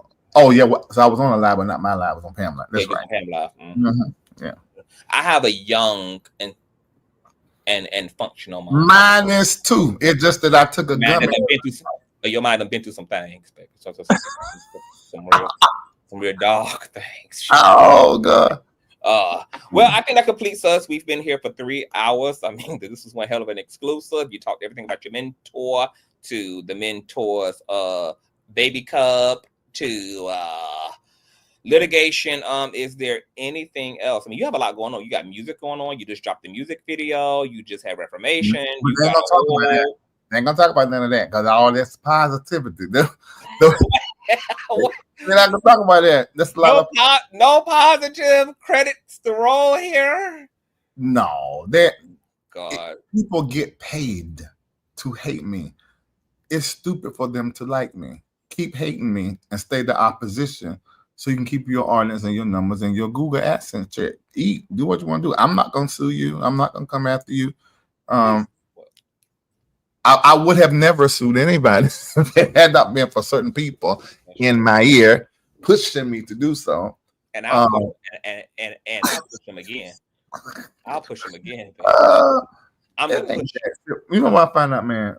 Just with all the different work I'm doing in these different countries, the world is humongous, and we get so caught up in what somebody is saying in the comment section or a live, and 100 people, 100,000 people, even if it's 1 million people watch it, there are multiple millions of people who don't know nothing about that and who will never care. Put your focus and your energy somewhere else, because that's what I do. And you'll start building a thick skin to where you can't even feel it. Now, in the beginning, Conscious, you were there. In the beginning, when all this started in 19, me and my community was like, what is going on? It was the thing we talked about every time we woke up. It was new to all of us. And like, yeah, none of us had been through. No. And then the stalking aspect of it, and the what you call them when people put and that's hold on. Can I pause it right there? Mm-hmm. That's my only issue with some of the platforms that are in the chat tonight. Is sometimes I do find it hard to believe. And look, you're not a perfect person. Hell, like you said, I'm saying we ain't friends right now because you play on my head top. But and I respect that. But I also know a lot about a lot. And sometimes my issue is some of the platforms that try to act like you are Saddam Hussein are the same platforms that literally harbor, support, shout out, and create space for people that cyberbullied, cyber stalked, invaded people's privacy, threatened profound violence against people, also attempted to weaponize the literal legal system. And against my children. Against the people. I had fake TPOs put on me, a fake lawsuit filed against me over someone who was stalking, harassing, right, and attempting to violate me from as far of a distance as they could. And also you and Knockout Media and Andrea Garrison and Miko and official and a lot of other people. And the fact that there's not a congressional hearing about the literal criminality, the literal, we ain't see what they're doing with you. They speculating about your level of evil, but there are people who literally grace their platforms, sit in their spaces, who have literally out loud try to create an entire brand over doing illegal, patently, blatantly illegal things against people while claiming at the same time to be a space about righteousness. That is hypocritical, and it is disgusting. It's disgusting. The level of hypocrisy is profoundly out of this world, and that's largely why I mind my business on this. I don't with nobody. I sit in my space. I don't be in nobody's chat. I don't share nobody's because I can't put up with the disproportionate way that people stand on business and how they major in a minor and then will minor in a crazy major. Bro, you preaching. And you know, I just read in the comment section, somebody said, and I think this is actually the blogger, I glanced at. It said, because somebody questioned what you say, St. James. He said, just because people question what you say doesn't mean they hate you. Well, that sounds good. You're learning already from my former mentor. But listen to this.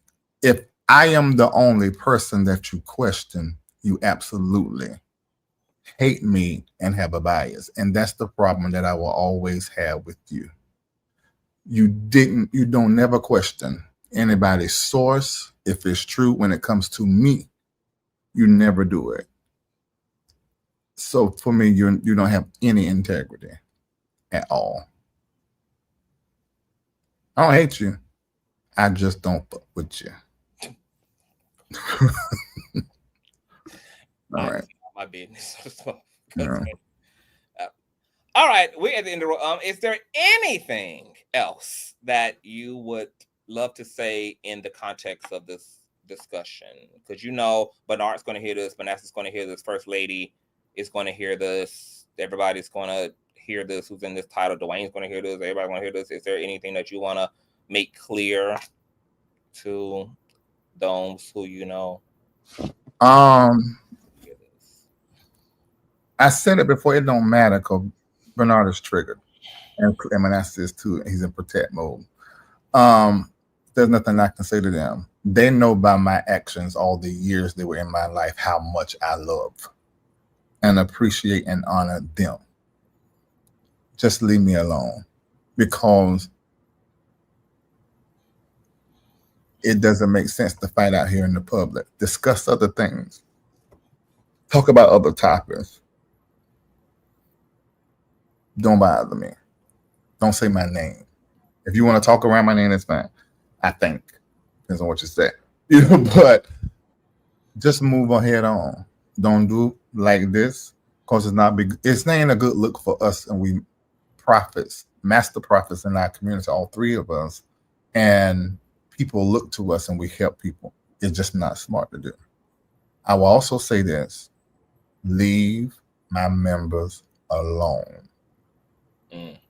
Quit harassing my members before they go and report, because they're already gathering the info, calling from 159 different numbers, asking to prophesy, scaring into getting on the phone.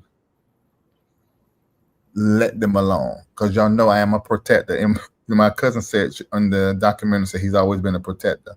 That's probably one way you can trigger me up and get me on this live coming out my character.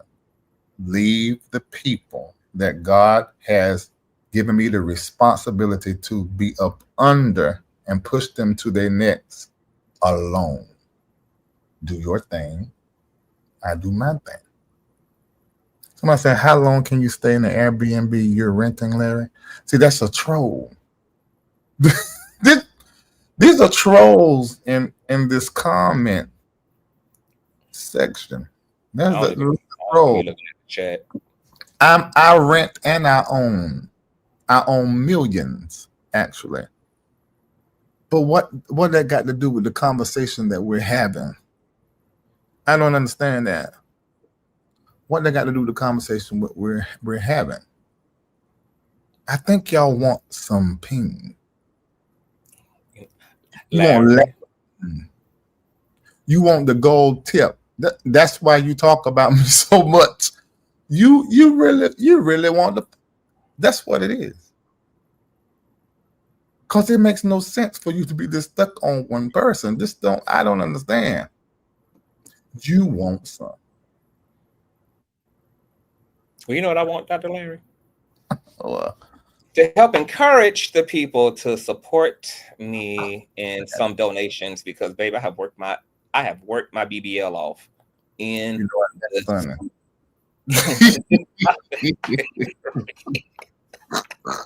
Baby, I am cooked doing the Kingdom's work tonight. Y'all done want me out under this Mercury retrograde. My God, today. Oh, you know, I forgot there could be so many communication issues going on. You know, but you know, I know dancing with retrograde. I don't learn how to dance with it content. I have too, by hiding my kids, hiding my valuables, hiding my assets, hiding everything when retrograde. That's how I learned to work with it too. Little brave get it. Dimbo say I definitely want to go to. At least you honest. It's the people that is showing up in this reverse attraction that is interesting to me. Well, you know, you 40 what? You 47. What? So you know the shelf life of your golden tip is. Oh, that's a lie. Not dawning. Larry. It's dawning. So every morning I wake up, I'm want to get all you can, doctor. Every morning I wake up, I'm pitching the tent. But are you inside of a tent? If I want to be, I got choices. Okay. Long as you're using. Long as you enjoy yourself. Enjoy. It don't last always. Enjoy yourself. Yeah, I got some choices. Stop. Choices from sea to shining sea. Oh man, the cup runneth over. Well, let me say this, and I need to say this. Yes. Let me see. Mm-hmm. Y'all are looking at someone who is asking the hard questions, who has risked their own peace on my behalf without being asked. I won't never forget this. And this is how come I won't ever, even when you saying that we ain't friends or nothing more, okay, fine, I'm gonna always hold you in a certain space because, and I can say this and get emotional. I couldn't speak. I don't know if y'all understand how that feels. For somebody like me, kill me. I couldn't say nothing. I had to just let it happen for almost a year before I did anything about it. Conscious was in my Patreon. I don't care how anybody feels about Conscious. It doesn't matter to me. I feel some ways about Conscious. He feels some ways about me. But he put that on and he digged into everything and got on his platform. And so many times I was watching, I'm like, oh, he don't know about that. Then he'd be like, well, you know what? Well, why this? And they end up questioning everything and bringing the truth out and researching. And I know Michael probably feels the same way. Because it's almost like you stopped up and you can't say nothing. It just feel like you dying for neck down. But when you were covering everything all these years, this started in December 2019. On a long road. Yeah, that was a blessing to me, to my family, and then to my spiritual family. So I'm going to always honor you. If you want to help me in supporting this platform, which is Consciouztv platform, I usually do 888 on my platform. Let's do 777 because hopefully this is the closure. 7 means closure. I know they tell y'all church is perfection. All right. But there's so many other spiritual symbols and meanings to the 7 that is tied to completeness and it being closed and finished. So I want you to do $7.77. Maybe you want to do $17.77 or $77.77. If you found value in this conversation, because this is Consciouztv's brainchild, it was not my intention. He asked, and I do sometimes struggle with telling feminine energy no. And so I said, okay. I'm gonna stand in the energy I'm initially was in, okay? Because but it's the truth though. So I mean, he said right there, I was in the chat. Mind my business, trying to relax, and then he pulled me out of where I was, brought me to the house, and not just comment in the chat, made me do an entire show, and it's 1:00 in the morning. You know, so that's a good example of the reason why sometimes we fight. But anyway, I want you to support him. It's down there at the bottom, $ Consciouztv with a Z, and support him, please. I'm going to do something on tonight as well, a little bit more than that, and to just honor this, and also to keep that energy down, because I know when somebody's talking about somebody, it can be triggering. I was just answering Consciouztv questions. It was not what this was about, but I do think Conscious taking it that direction probably needed to be said, I think. So please, it's $7.77. I know that's a lot right now for some people, but some of you is not. So $7.77, $17.77, $77.77. And when you give it, name it Closure Seed, because I don't believe in just giving money. Yeah, you give money, get money back. But if you give money with an intention, then the intention of that money seed is going to go into time and go through a process and show up for you as a harvest. So call closure in as a harvest by sowing, not giving. Think about a field with a seed going in the ground and sow the $7.77. the $17.77 and the $77.77 to close this energy out, to where me and Bernard and Manasseh, nothing else come online. Unless we're going to have a come by y'all moment on the platform, all three of us up there. This is complete. Even after that, I would do that so that everybody's complete, but I'm already complete. But if I sort of feel like Bernard isn't, so if he needs that, I would do that because I still love him and I honor him. But I'm fully complete and have totally moved on, y'all. This was November last year. It's soon going to be a year. I am so far gone from this. But so let's call this the closure. See, the energy of that back and forth between prophets and just move on. And sow that into Consciouztv because he is a finisher. He's a closer. So, man, you may not know his platform if you watch him, but you need to follow it. He covers an array of topics, but so many times content creators have fought and fussed, and he bring people up here, and this platform has been used to close stuff out 1,000 times. So I think it's a great place. I see some of y'all send it to me, but I'm asking you, thank you, but I'm asking you to send it. He's going to send what y'all sent to him to me. So it's okay to send it to him. He'll be sending that to me. Can you highlight Miss Stacy? Can you see Miss Stacy's comment, or was it on my end? All the ways to give to you. Yeah. Okay. Thank you, Stacy. All of these different ways to support this platform, because his platform isn't monetized. So by choice. Yeah, by choice. But that keeps him free too. The where he's able to do and say certain things. You gotta be anything, baby. Gotta be authentic. Yeah. So $7.70. And why 3 different numbers? Because all of us at different levels of our faith and finances. $7.77, $17.77, and 77. Somebody said, "Can Larry see these comments?" Yeah, but I won't be paying attention to that homebody. I don't pay attention to them. I don't pay attention. My baby mother. That's what I don't. Okay, well, yeah, but they're talking real crazy. So I ain't paying attention to Phenomenal and that other boy. There's some new people here. I don't know who's. Yeah, I'm not paying. I mean, they don't know me. The person they follow and like Consciouztv know me. They don't know me. So just do what you do.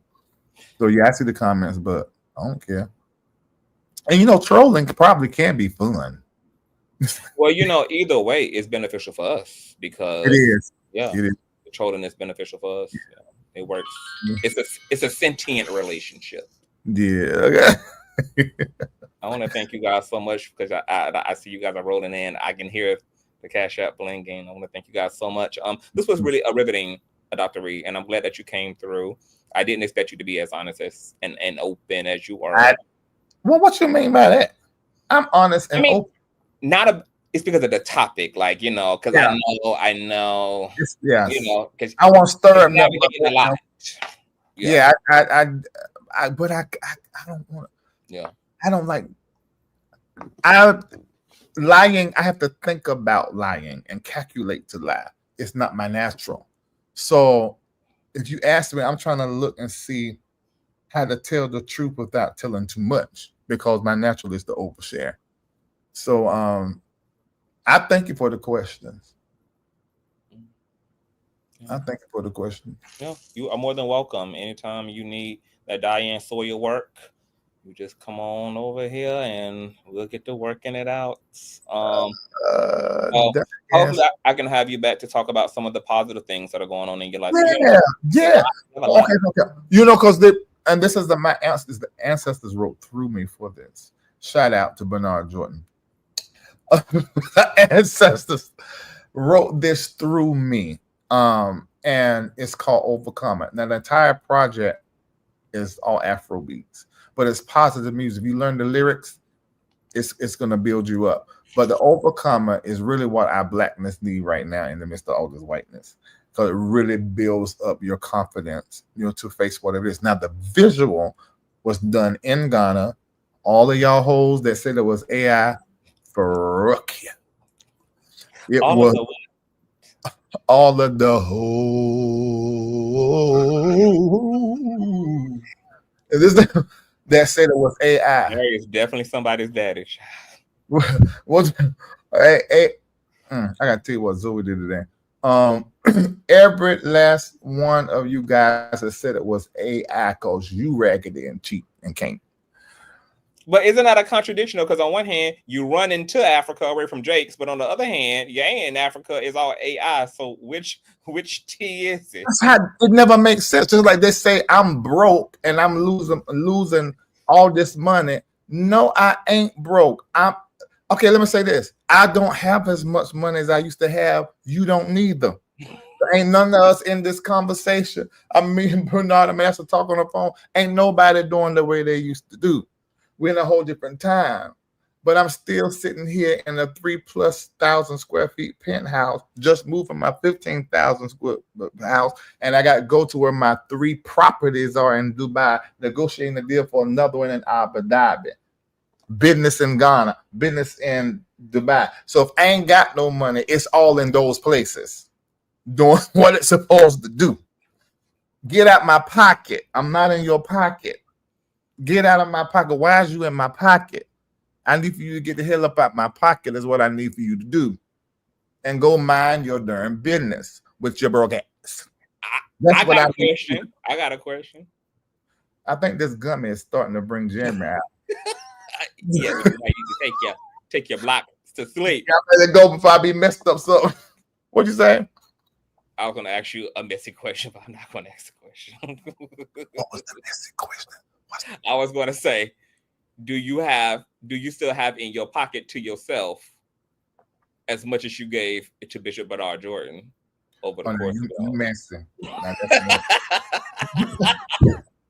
That's so messy, but so shady and good. You know we like that kind of messiness. And you ain't even got to answer that. No, yes. I'm gonna say this. Every dime that I gave to God through Bernard Jordan and Zoe Ministries, I'm excited about what is coming into my life because of those seeds or so on. And that's my authentic. And those around me who cuss about it when they found the numbers.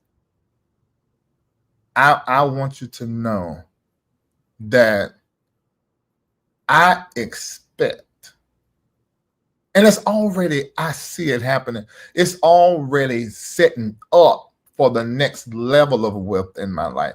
I know that it is already been set up, and it is the direct result of the seeds that I have sown, including the 3 million in tithe seeds and offering that I gave to Zoe Ministries. I didn't include the Tarumas in that.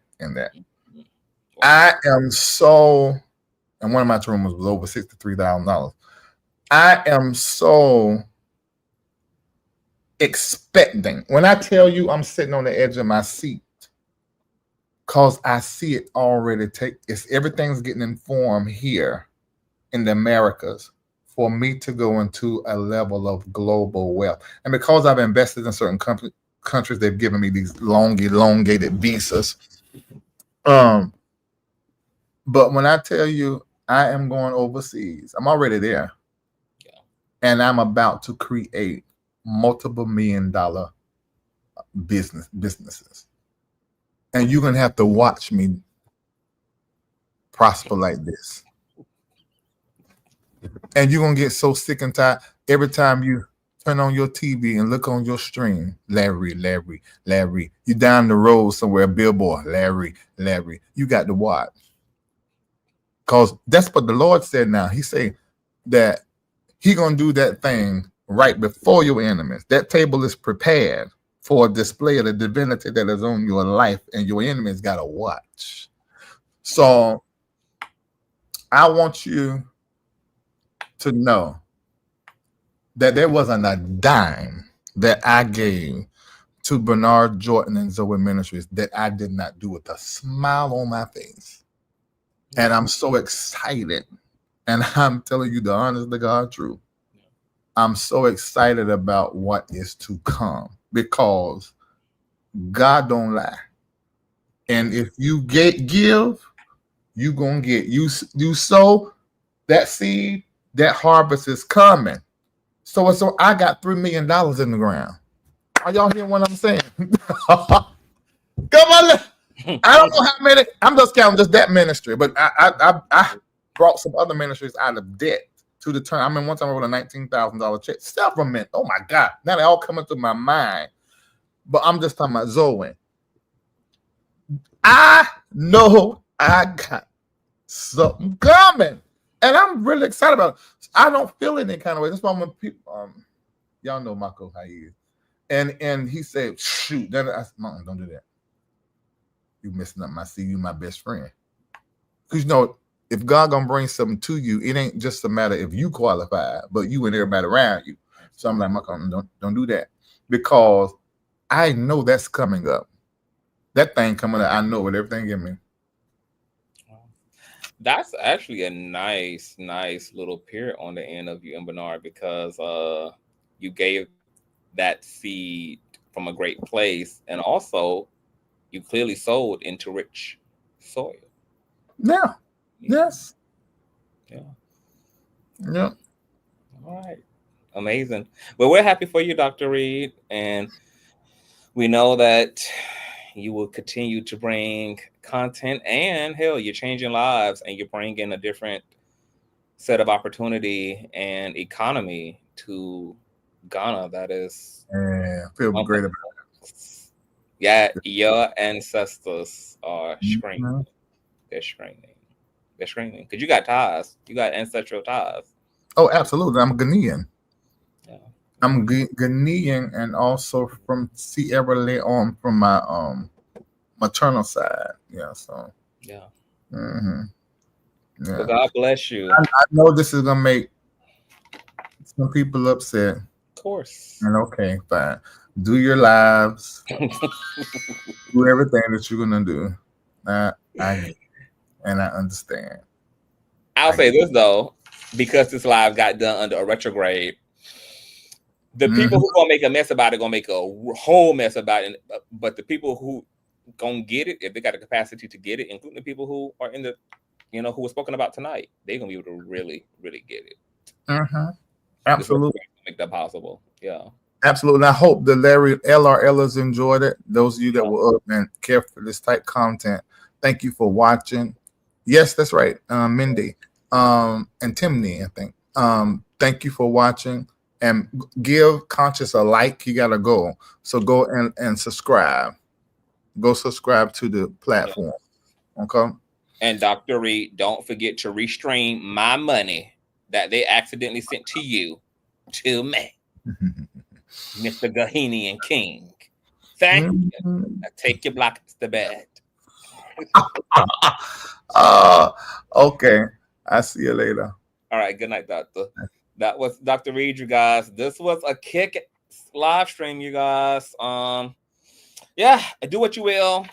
Make of it what you will. The horse has spoken, and life is going to keep lifing. So yeah, I want to thank you guys for being here. Shout out, thumbs up, all that good jazz. I am cooked. I'm baked. We got off of another live stream, came on to this live stream, and we got most to get into tomorrow. So I hope you guys are ready to try. There's a lot going on.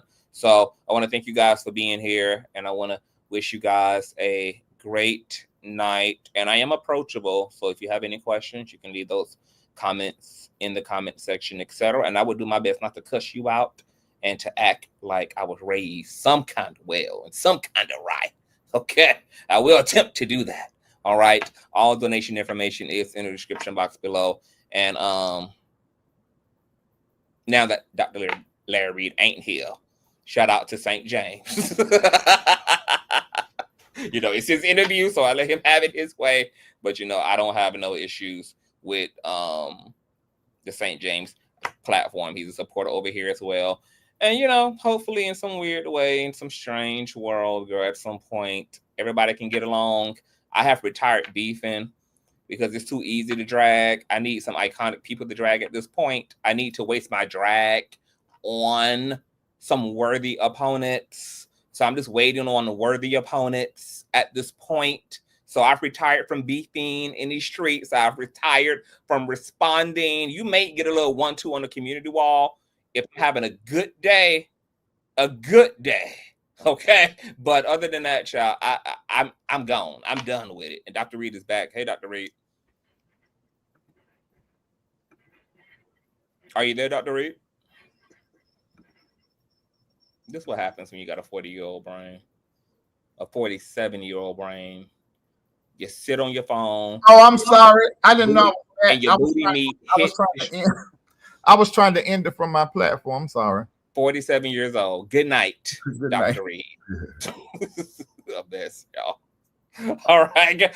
Look, I'm done. I'm gone. Good night, you guys. I love you guys. Thank you guys so much for the donations. I'll shout out everybody because I know people are going to be probably still donating even after this live stream is up and out. I appreciate you guys, and I really, really, really love you guys for taking the time to be in here. Okay.